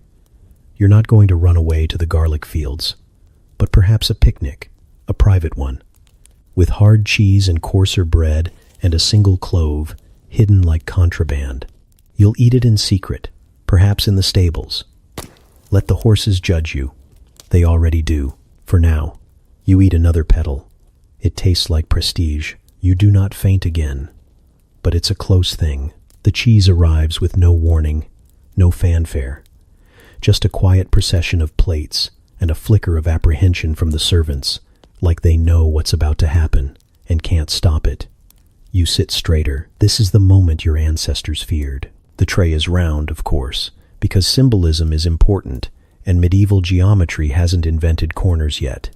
It glistens faintly, as if someone has lovingly buffed the cheeses into submission. You count them. 6, 7, 8. They blur together in a slow-moving dairy kaleidoscope, each one more pungent than the last, each daring you to have opinions. There is a soft one, pale, yielding. It folds under your knife like a compliment from someone who wants land. It smells of cream and indecision. You try it first, because you are not brave, just hungry. It melts on your tongue and vanishes without protest. You think, briefly, of clouds, then of cows, then of taxes. You move on. The second cheese is blue, not metaphorically. It is blue like bruises, like ambition, like mold. Had a dream and followed it. You hesitate. It stares back, bold and defiant. You do not look away. You take a bite. Your mouth fills with storm clouds. It is salty, sharp, and deeply personal. This cheese knows things. You have confided in no one, yet you are being judged. You chew with the solemnity of a penitent monk and nod at no one in particular. The third cheese is moving. You blink. It blinks back. Or perhaps that was a twitch. Either way, the platter seems slightly more animated than comfort allows. A servant shifts behind you and mumbles something about tradition and protein. You prod the cheese with the tip of your knife. It quivers. You both pretend this is normal. You try a small piece. It does not resist. It explodes.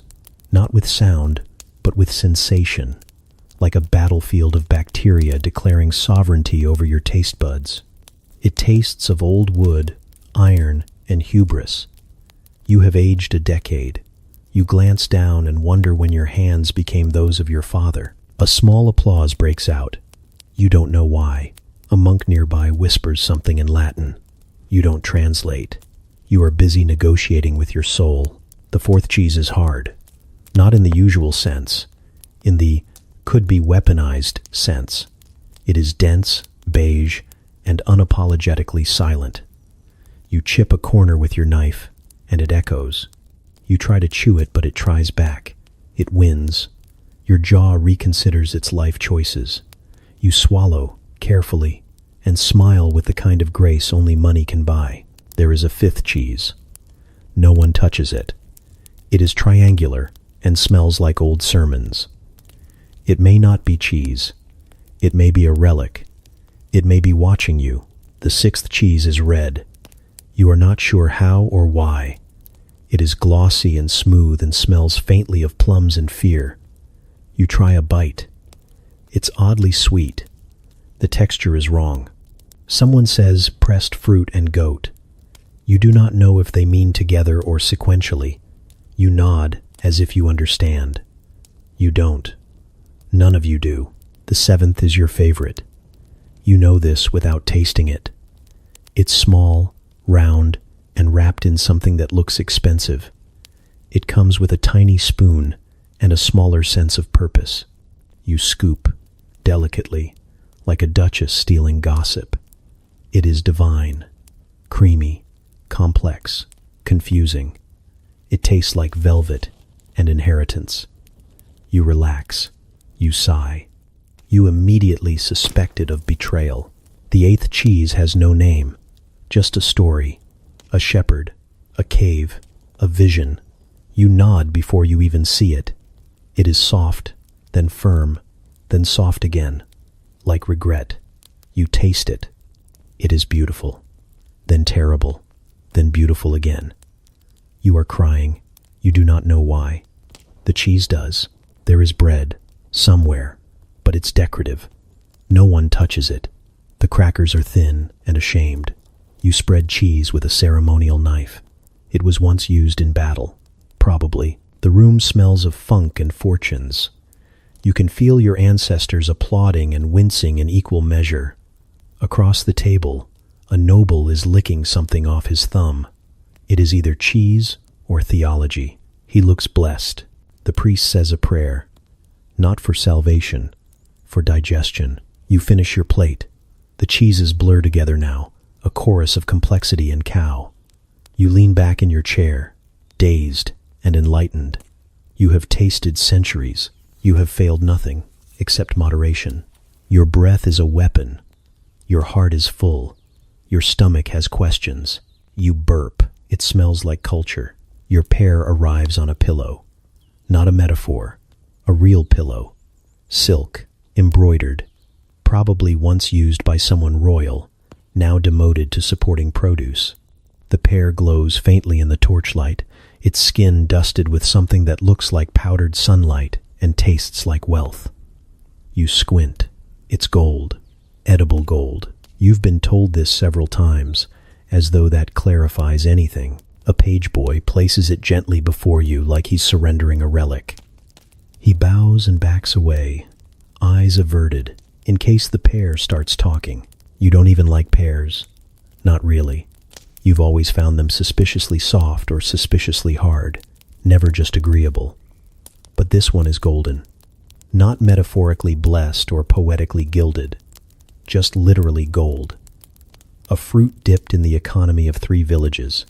It winks at you. You prepare your mouth. The first bite is awkward. You go too cautious, unsure of how teeth are meant to approach precious metal. You nibble like a vole. The taste is fine. It's a pear. Juicy, delicate, vaguely floral. The gold adds nothing except consequence. You nod appreciatively, because you are being watched by 4 minstrels, a notary, and one man whose only job appears to be observes fruit consumption. The second bite is better. You're bolder now. This is your destiny, to consume affluence in its most inconvenient form. A herald clears his throat, then announces your apple. The apple is wheeled in on a platter the size of a small canoe, accompanied by 3 ladies in waiting and a lute solo. It sparkles. You think it's just lighting trickery, but no. The apple has been encrusted with sugar crystals and what might be diamonds. You are not entirely sure you are still in the realm of food. You eat it anyway. You've learned by now not to ask questions. Richness is often indistinguishable from punishment, but it is always served hot.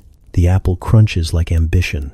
The sugar lacerates your gums in a gentle, expensive way. You suspect your dentist hasn't been born yet. This is probably for the best. Across the table, a noble woman peels her grape. She does not eat it. She just peels it, slowly, luxuriously, like it's a prayer. You understand. Sometimes decadence is not about consumption. It is about domination. You are handed a pomegranate next, but not handed, exactly. It is revealed.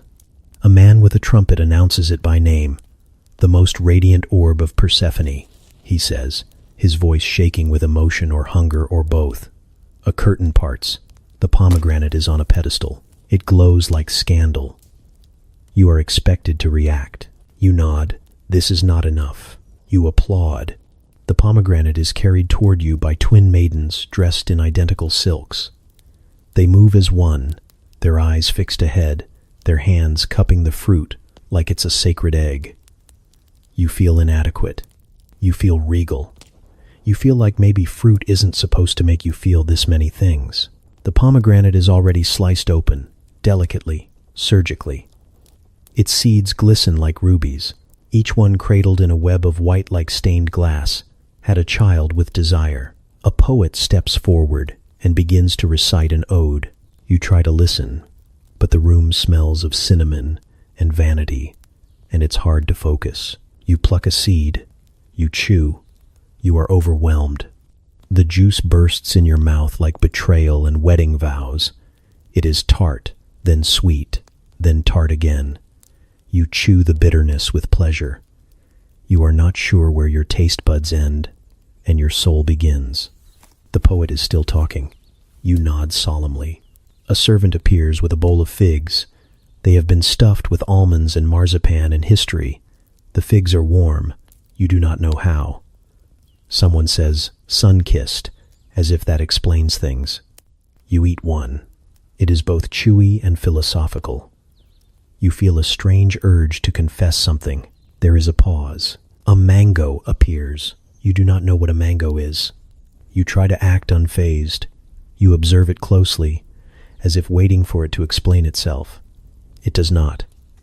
A monk approaches to whisper that it is from the east, carried by 3 caravans and 4 camel complaints. It is rare, possibly illegal. You must try it. You comply. The mango is soft, golden, and slightly perfumed. It tastes like secrets and incense. It clings to your tongue with missionary enthusiasm.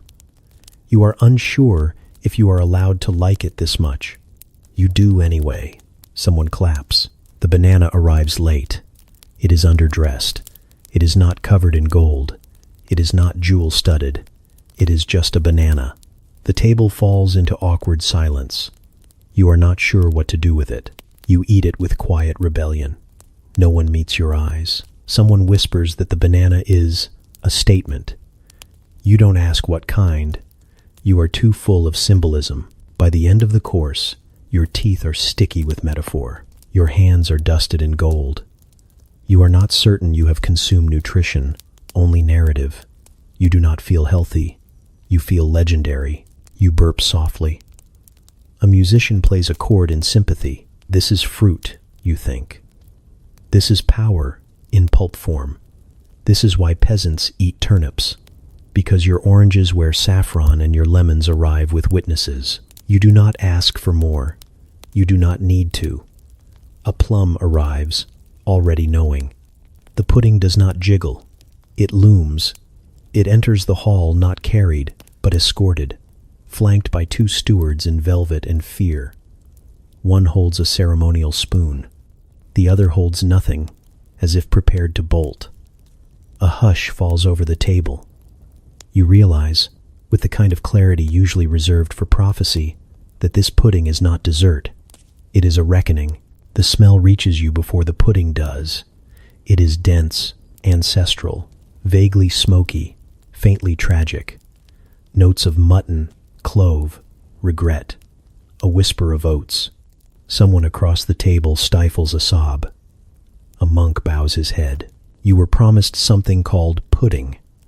You pictured sweetness, custard, plums, perhaps a dainty finale to a meal already bloated with poultry and pageantry. But no, this is medieval England.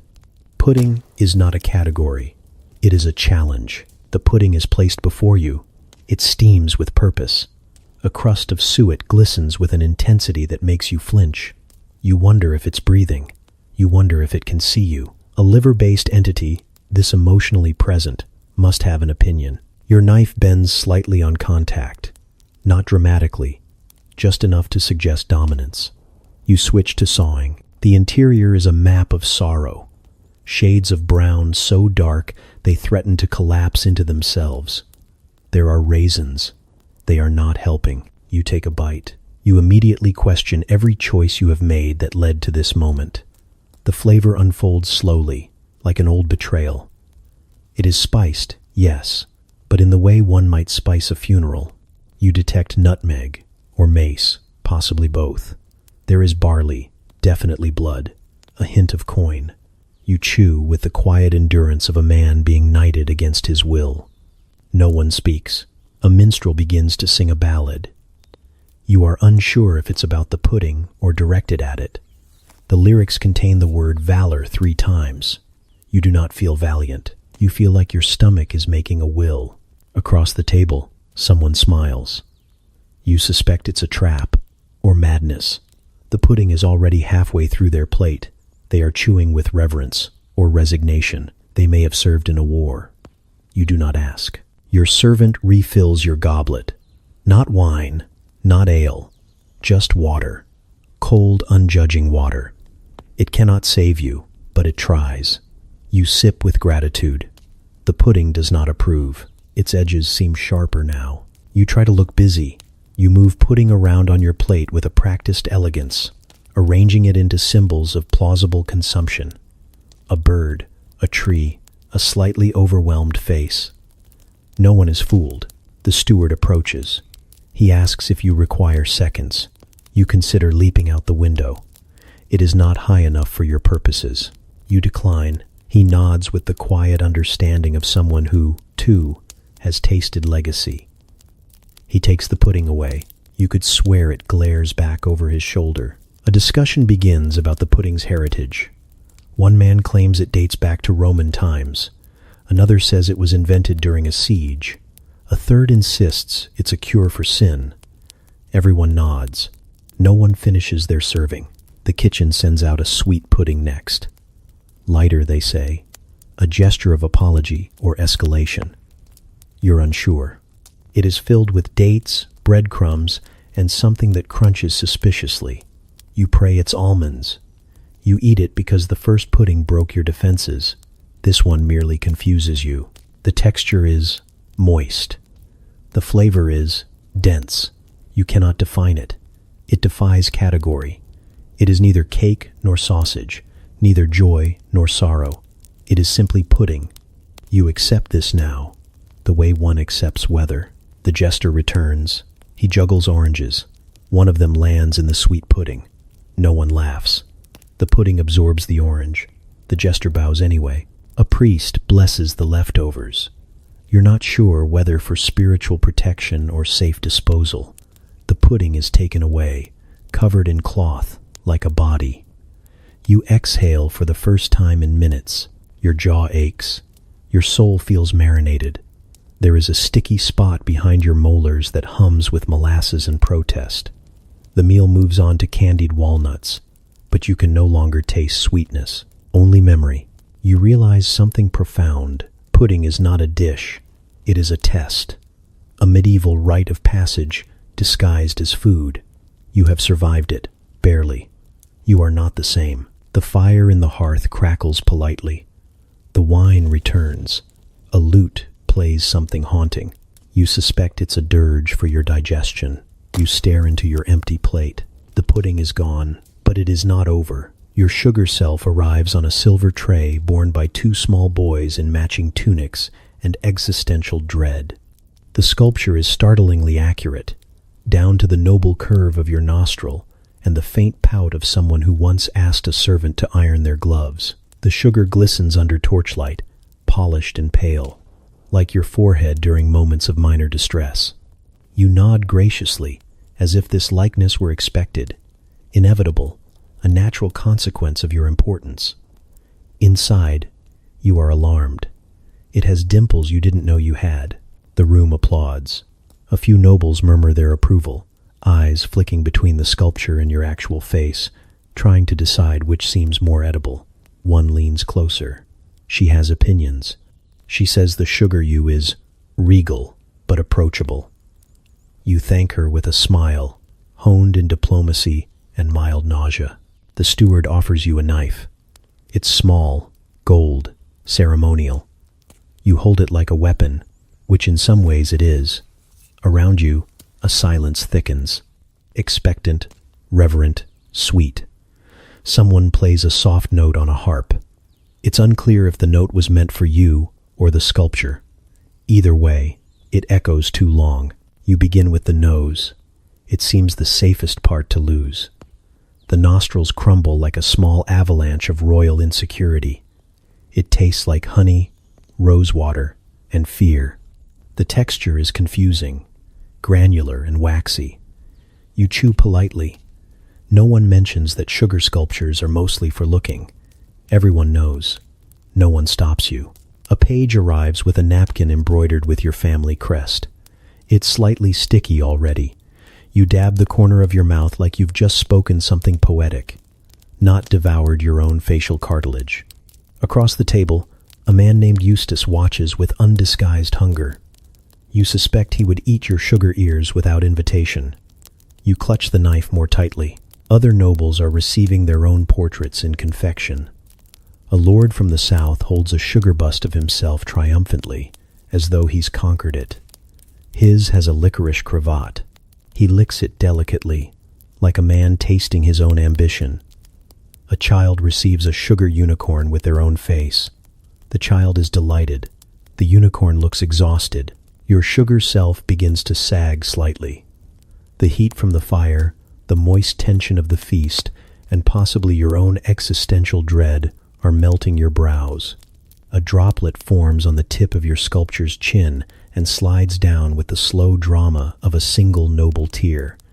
You consider calling it performance art. You ask quietly what it's made of. The steward informs you that it's a blend of refined cane sugar imported from Venice, a whisper of almond paste, 3 hairs from a holy donkey, and a stabilizer made of beeswax and very gentle lies. You nod as if this makes sense. You do not understand a single part of it. Behind you, the jester offers commentary. He says things like, "Oh look, he's sugarcoating his own ego," and "that one's eating himself alive," and "art imitates lunch." No one laughs. The jester laughs enough for everyone. Someone throws a grape. The jester catches it in his mouth and bows deeply. You return to the sculpture. The cheeks are overly rosy. You suspect the confectioner got carried away or insulted. You take a cautious bite. The sweetness assaults you. Cloying, sticky, insistent. You feel your teeth panic slightly. Your tongue goes numb. It is unclear whether from sugar or shame. A priest blesses the table. He does not look at your sugar face. You are grateful. The blessing mentions moderation, then forgiveness, then gluttony. Everyone nods solemnly and eats more. The lower half of your sugar face is now gone. What remains is the vacant, brittle forehead of a statue trying to remember who it was. You are reminded vaguely of your cousin Gerald. You always suspected Gerald of being hollow inside. Now you understand he was just early. The boys retrieve the remaining shards of your face and place them gently in a crystal box. This, they tell you, is for later. You do not ask when later is. You suspect it's a metaphor. You smile and thank them, your real face slightly more brittle than before. Around you, the table buzzes with sugar philosophy. One guest suggests that eating your own likeness is the highest form of self-reflection. Another insists it's a metaphor for nobility devouring itself from within. A third simply keeps licking his sugar beard.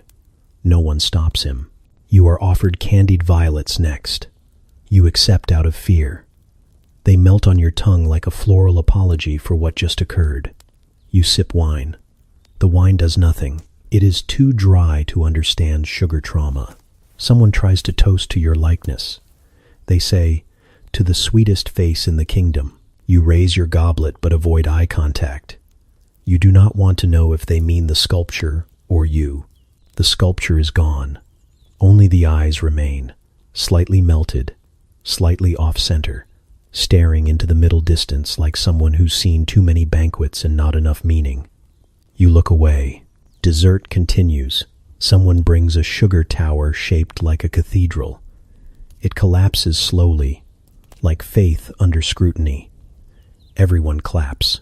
You sit quietly, your mouth coated in something golden and unanswerable. You miss bread.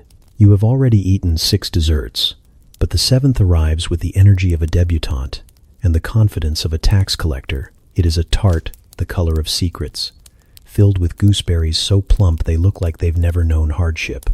The crust glistens with something described only as court sugar.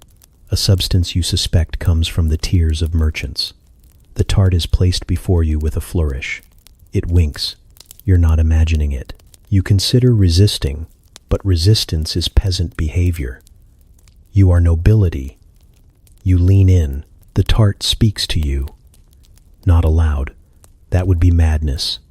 But with its presence, its aroma, the way the filling shifts ever so slightly, as if adjusting to impress you. It is, frankly, seductive. You take one bite. The crust is shattering delicacy. The filling is sweet and sour, and a little cruel. You are bewitched. You don't care who knows. A nearby baron clears his throat as if to say, "Steady on," but his fingers are trembling over a marzipan lute, so he has no moral authority. You make eye contact with the tart. A connection is forged. You contemplate a life together, perhaps in a modest countryside estate with an herb garden and low taxes. You, the wealthy aristocrat with excellent taste in confections. The tart, your clever tart-tongued partner, always slightly sticky, always honest. You realize you've been staring at it too long. A squire coughs pointedly. You remember who you are. You are rich. You are full. You are weak. You move on to a comfit. The tiny, hardened sugar pearls hiding some kind of seed inside, possibly fennel, possibly remorse. They crunch like tiny judgments. You try to smile at a passing noblewoman, but she sees your molars coated in pink glaze and turns away in horror or envy. Possibly both. You don't blame her. You no longer look like someone who makes good decisions. Another tart arrives. This one is made of cherries and ambition. You do not recall requesting it. You do not recall requesting anything, ever. Food simply materializes in front of you like debt. A child made of spun sugar is placed on top. The child has no eyes, only gold leaf. You eat around it carefully, unsure whether it is cursed or just fashionable. Your plate is taken before you finish. It is replaced with marzipan, molded into little hedgehogs, snails, a bishop, and what might be your uncle, if your uncle were made entirely of almond paste and bad opinions. You pop one into your mouth and immediately regret it. The texture is both gritty and suggestive. You chew with the patience of someone hoping to survive something noble. Someone beside you asks if you've tried the quince jelly. You haven't. It arrives seconds later in the shape of a fish. The fish has a lemon slice for a tail and what appears to be a raisin for an eye. You contemplate your own mortality. You eat the eye. It winks, metaphorically. The gooseberry tart is still watching. You swear it's closer than before. You pretend not to notice. A pudding parade begins. You thought puddings were over. You were wrong. These are sweet puddings, dessert puddings, puddings reborn. One is soaked in honey and regret. Another smells of lavender and political scandal. A third is aflame. No one explains why. The steward simply says, "Tradition," and moves on. You try to rise discreetly from the table. Your body does not agree. Your stomach sighs like an old knight laying down his sword. You sink back into your seat and smile weakly at the man across from you, who is feeding tiny candied pears to a taxidermied squirrel in ceremonial armor.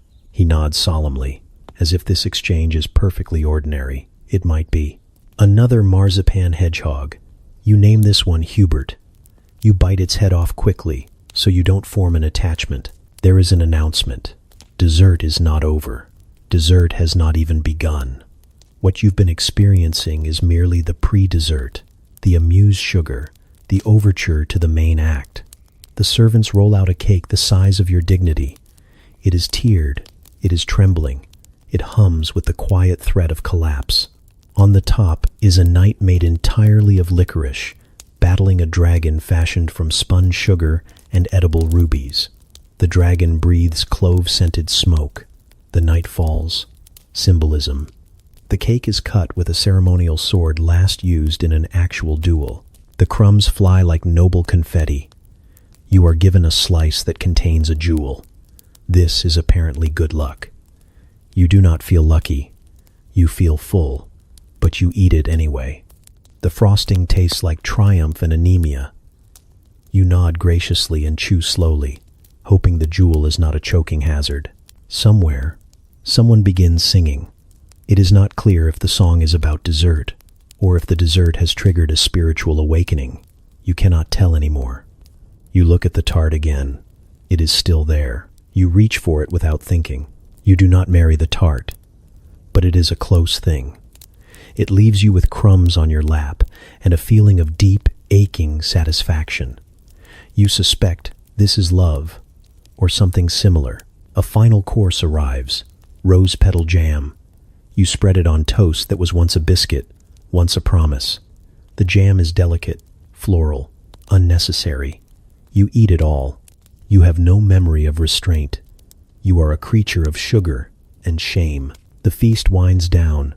People lean back in their chairs, sighing with the heaviness of wealth and excessive glucose. The gooseberry tart is gone. You don't know when it left. You hope it's happy. Someone suggests a digestive walk. You pretend not to hear. You cannot move. A servant clears your plate. It is replaced with another comfit. You stare at it for a long time. It stares back. You try to stand. Your knees betray you immediately. They give a little courtesy bow to the floor, and then think better of it. You remain seated, though the chair now feels like a throne made of molasses and ancestral obligation. Your body is no longer yours. It belongs to the feast, to the cakes and sugared pears and treasonous custards that have taken up residence in your bloodstream, like squatters with bad table manners. Your arms hang at your sides like wet laundry. Your stomach sings a low hymn of regret. Your spine creaks. You are 27 years old. You feel 400. Across the table, someone is asleep with their eyes open. It may be your cousin. It may be you, reflected in a gravy boat. Hard to tell.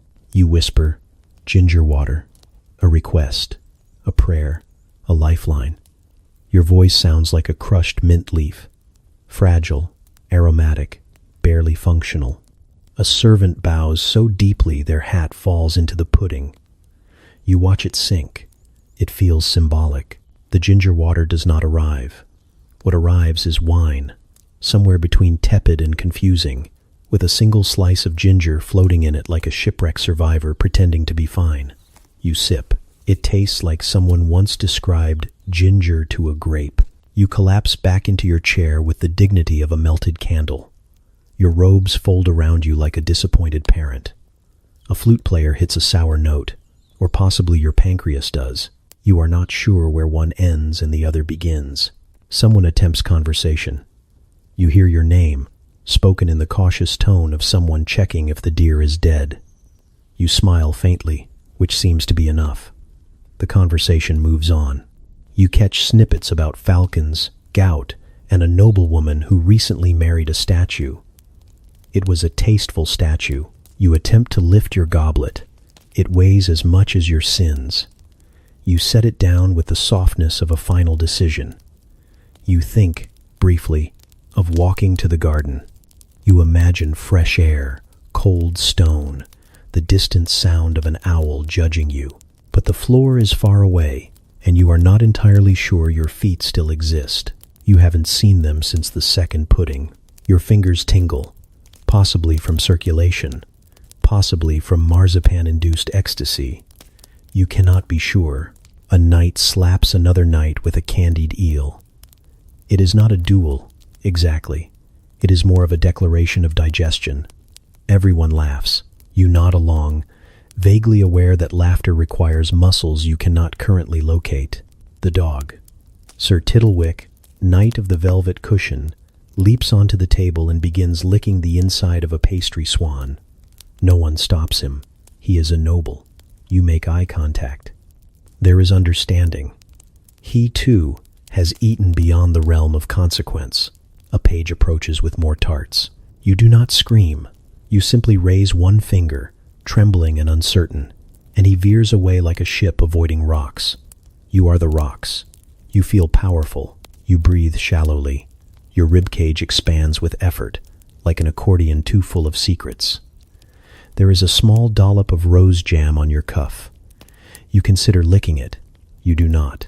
You are not a peasant. Your head tilts back. The ceiling is painted with angels. One of them is holding a ham. It watches you with serene pity. You wonder if you are dying. Not in a tragic, poetic way. In a real, gastrointestinally specific way. You wonder if this is how your grandfather went. At peace, bloated, surrounded by ornamental sugar beasts and lightly scented servants. A good death for a man of stature. Someone calls for dancing. The words echo around the room like a threat. You see 3 people rise, wobble, and return to their seats with the same expression you imagine soldiers wore at the end of long sieges. A lute begins to play a sprightly tune. You hate it. You feel betrayed by its optimism. A servant refills your goblet. You do not stop them. You are noble. Nobles do not refuse refills. You sip again. The ginger is now gone. The wine tastes like expensive defeat. There is a moment of silence. A collective pause. You think the feast might be over. Then a roast peacock is wheeled in, fully feathered, fully judged. You consider weeping. Instead, you lower your face into your napkin and whisper, "No." The napkin smells of cloves. You shift your weight. The chair groans. You groan. Somewhere, a priest groans. The hall groans with you. You are one organism now. You whisper to a servant, "Tell the stable I may never ride again." He nods without question. He has seen this before. Someone mentions digestion. You laugh. It is a thin, reedy sound, like a ghost giving up. A platter of candied ginger appears. You stare at it. Salvation? Mockery? You take one piece. It is sharp, cleansing, cruel. It cuts through the fog in your brain like a noblewoman through scandal. You love it. You hate it. You marry it internally. The fire crackles. A sugared chestnut explodes. No one flinches. Your hands feel like ornaments. Your lap is an archive of crumbs. You think of simpler times. Morning, perhaps. Before the cheese, you close your eyes. Just for a second. You are not asleep. You are meditating. On pudding. On purpose. A voice beside you says, "Shall I summon your horse?" You open one eye. "No," you murmur. "Summon my will."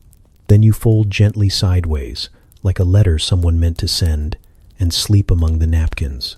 You stagger sideways through a tapestry, not around it, through it. There was a door once. A secret passage, carved lovingly into the stone by ancestors who understood that no one should be witnessed in the aftermath of a sugared eel and fig-stuffed pheasant feast. You lurch into a narrow corridor lined with candlelight and the unmistakable scent of rosemary and deep, unrelenting shame. You are not fleeing. You are not sick. You are nobility. You are simply recollecting yourself. The room awaits. It is not labeled, of course. Nothing shameful ever is. A subtle embroidered sign above the archway says quiet repose, stitched in thread the color of discretion. You press a hand to your chest. It comes away sticky, possibly mead, possibly melted marzipan, possibly regret. The room is dim, which is helpful. Dim lighting hides many things, like tears or the expression you make when your liver tries to defect. Plush cushions dot the floor, none of them matching, all of them slightly suspicious. A jug of water sits in the center of a small table, beside a bowl of dried lavender and a single lemon slice, as if this is a spa and not a noble digestive war bunker. You collapse onto something that might once have been a chaise. It sighs beneath you, either in empathy or because someone else is already lying in it. You don't check. If they are here, they understand. You are not vomiting. You are not ill. You are merely aligning your humors. This is very different. The 4 humors, black bile, yellow bile, blood, and phlegm, are having an animated family argument somewhere in your torso. Your spleen is weeping. Your stomach has staged a walkout. Your gallbladder is on fire. It might be literal. Another noble stumbles into the room. He is gray around the mouth and carries the aura of someone who saw a sugar swan move. You nod at one another in mutual understanding. No words. He takes a cushion, faces the wall. You both pretend this is normal. The air is thick with unspoken truths. You hear someone breathing in slow, methodical sobs behind a curtain. Possibly a duke, possibly yourself in 10 minutes. A page enters with a tray of peppermint soaked in vinegar. He sets it down and bows so low his forehead touches the tiles. He does not make eye contact. He has seen too much. You reach for the peppermint. It crumbles between your fingers, releasing a scent so aggressive it could double as an exorcism. You sniff it like a noble opiate and feel clarity return. Not much. Just enough to remember your own name and that you're wearing someone else's girdle. You let it go. Priorities. Across the room, a baroness burps like a prophecy. Someone applauds. The priest is here now. He's not praying. He's curled in a corner, sipping thin broth and staring into the middle distance. You wonder if he, too, consumed the candied turnip sculpture of Saint Ursula. You both know it was a mistake. Your stomach has developed a personality. It is vindictive. It is theatrical. It is narrating your poor choices with the tone of a disappointed uncle. You pat it gently, whispering bribes. The gurgling continues. It sounds liturgical. A servant enters with a bowl. No one asks what's in it. It steams menacingly and smells like boiled neutrality. You accept a ladle. You sip. It is thin gruel mixed with diplomatic silence. It helps. A little. Your insides stop spinning. They are now gently rocking, like a ship made of figs sailing away from dignity. The lemon slice has been placed delicately in your water. You swirl it, like you're trying to summon a more stable version of yourself. You are not dizzy. The walls are merely ambitious. You lean back against the chaise and exhale. You are not throwing up. You are not Roman. This is not a vomitorium. But if it were, you would be its king. Someone passes you a cloth soaked in rosewater and penance. You press it to your forehead. You don't know where it's been. You don't care. It smells like surrender. There is a moment of silence. Then, from the far side of the room, someone speaks. I saw the pudding blink. You nod solemnly. That tracks. Another noble moans softly, then mutters something about treacle being a demon. You briefly consider writing your will. Then you remember you have no heirs, only a hawk with a title and a cousin who thinks bathing weakens the soul. You sit up slowly, very slowly. Your organs rearrange themselves like party guests realizing the host has left. You are still not entirely human. You are something new, something forged in custard and gilded pears. You brush the crumbs from your tunic. They multiply. You stop. Your vision clears. The lemon slice seems to salute you. You nod back. You rise. Not fully, not like someone reborn, but like a noble with somewhere else to be and a vague idea of what dignity once felt like. You leave the room without looking back. The others do not cheer, but they know. You are not well, but you are going back in. You are returned to your seat like a wounded general. The hall is dimmer now, or maybe it's your vision. You're unsure if that's candlelight or divine punishment flickering at the corners of your eyes. The feast has slowed, but the table is still alive, buzzing with murmurs, the occasional belch of sorrow, and at least one noble quietly negotiating with God. A lute plinks in the background, plunking out what sounds like a funeral dirge for your colon. A silver bowl is placed before you. Inside, a tragic herb garden has been chopped, dried, and sacrificed. Peppermint leaves, fennel seeds, whole cloves, anise that looks like tiny medieval shuriken. A nearby physician, who once bled a duke for melancholy of the toes, and assures you that this will balance the winds. You don't want balance. You want absolution. You pluck a fennel seed and chew. It shatters like regret. The flavor is sharp and bitter with undertones of betrayal. It tastes like someone once read about licorice, got it wrong, and decided that was fine. You force yourself to swallow. Your throat constricts, then sighs. The clove comes next, pungent and confrontational.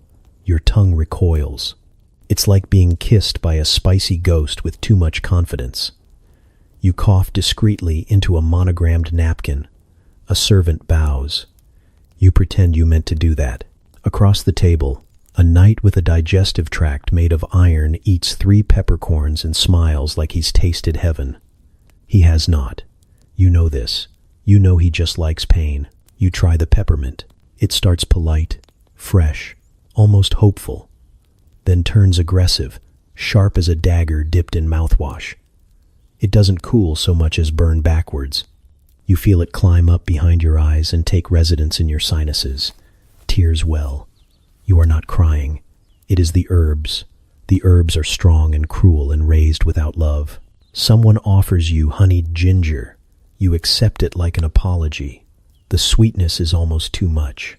You are being emotionally manipulated by a root. The conversation around you picks up, slowly and cautiously, as if no one wants to wake the collective digestive hangover clinging to the walls. People speak in low tones. They use phrases like light supper and never again. A baron picks at a comfit and mutters something about mortality.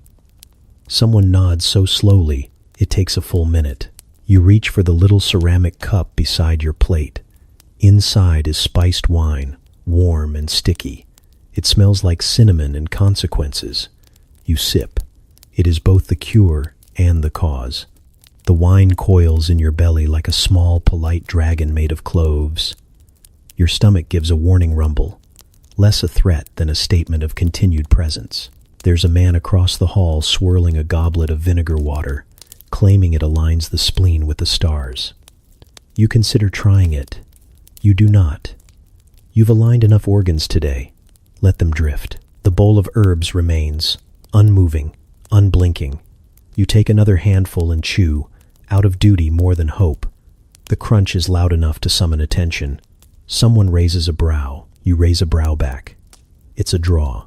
A noblewoman discreetly bites a cardamom pod and winces like it owed her money. She does not spit it out. She simply stares into the void and continues chewing. You respect her. You fear her. The minstrels begin to play something vaguely optimistic. You suspect it's meant to uplift the spirit and distract from the gnawing sense that your intestines are locked in philosophical combat. You pretend it works. You nod to the rhythm. The rhythm nods back. A monk beside you discusses the spiritual symbolism of digestives. He says cloves represent resilience, fennel, penance, peppermint, divine intervention. You ask what anise means. He says nothing, just looks away. You nibble on candied coriander. It tastes like someone tried to sweeten a soap. You pretend to enjoy it. The performance is convincing. A nearby earl compliments your palate. You thank him and silently curse your tongue for being such an eager liar. A page returns with a new item. Quince paste wrapped in fig leaves. It is the color of sunset and the texture of political scandal. You bite. It lingers in your mouth like an unresolved argument. You swallow it with your pride. Time stretches. Your belt is no longer functional. You consider unfastening it, but fear the consequences. The last noble who tried is currently asleep under the table, dreaming of simpler foods, oats, broth, oblivion. Someone mentions that digestion is a sacred process. Another suggests bloodletting. A third whispers that next time we skip dinner and eat prayers. You laugh, lightly, carefully. Nothing moves. You remain seated. A candle sputters. A goose-shaped sugar sculpture melts slowly, as if it too cannot endure another clove. You understand it. You feel its pain. You are the goose. The bowl of herbs is nearly empty. Your breath smells like ancient medicine and botanical vengeance. You sip the wine again, slower this time, like you're taming it. It tames you. The regret doesn't vanish. It crystallizes, but you survive. The napkin pyramid towers above the remnants of goose bones and jelly horrors, glowing faintly in the torchlight like a relic of an extinct religion. You stare at it with reverence and suspicion. It is taller than your cousin. It leans only slightly, which makes it more terrifying. At the base are simple folds, clumsy triangles. At the peak, a swan, a dragon, and, most disturbingly, a man with a cheese for a head, grinning with the confidence of a saint who has never known digestion. No one admits to folding them. Servants shrug. Nobles pretend this has always been here, part of the hall, like the beams or the rats. You wonder if the napkins folded themselves, possessed by linen spirits seeking higher purpose. The swan glares at you, wings crisp and symmetrical, beak sharp enough to cut bread. The dragon curls around it, scales pressed into place with obsessive hands, tail ending in a little embroidered flourish that reads, "Made in Bruges." The cheese-headed man defies explanation. He leans forward, daring you to understand him. You do not. The table erupts in admiration. A knight declares the folds a metaphor for loyalty. A priest insists they represent the Holy Trinity, though he falters when asked which member is the cheese man. The jester claims he could fold something better, then sneezes into a napkin, reducing his only attempt to damp chaos. Everyone laughs too loudly. Fear disguises itself as humor. You reach for a napkin, a humble one near the bottom shaped into a sad little boat. It collapses immediately in your hand, limp and ordinary. You dab your mouth. The swan rustles. You freeze. Did it move? No. You are tired. You are noble. You are hallucinating linen. The wine returns. Someone makes a toast to the ingenuity of table arts. Another praises the patience of the folder. No one acknowledges the obvious. No human hand could have done this. The pyramid has geometry beyond your comprehension, angles that should not exist, creases that fold into themselves, infinite. You look too long and feel yourself leaning, mind slipping into napkin recursion. You panic. You blow your nose, loudly, into the swan. The room gasps. Silence drops like a sword. The swan wilts in your hands, its proud beak bending, its wings surrendering. The dragon's jaw slackens. The cheese-headed man seems to sneer more deeply. You dab again, desperate, trying to disguise treason as etiquette. The linen grows damper. The horror grows louder. Across the hall, someone faints. A baroness rises. She accuses you of sacrilege. Another counters that napkins are meant to be used, that this was a test of humility, and you have passed. The priest sides with you. The knight sides against. The dragon falls from the pyramid with a faint sigh. The pyramid trembles. You sit frozen, nose slightly cleaner, destiny slightly altered. You are not sure if you've committed an act of rebellion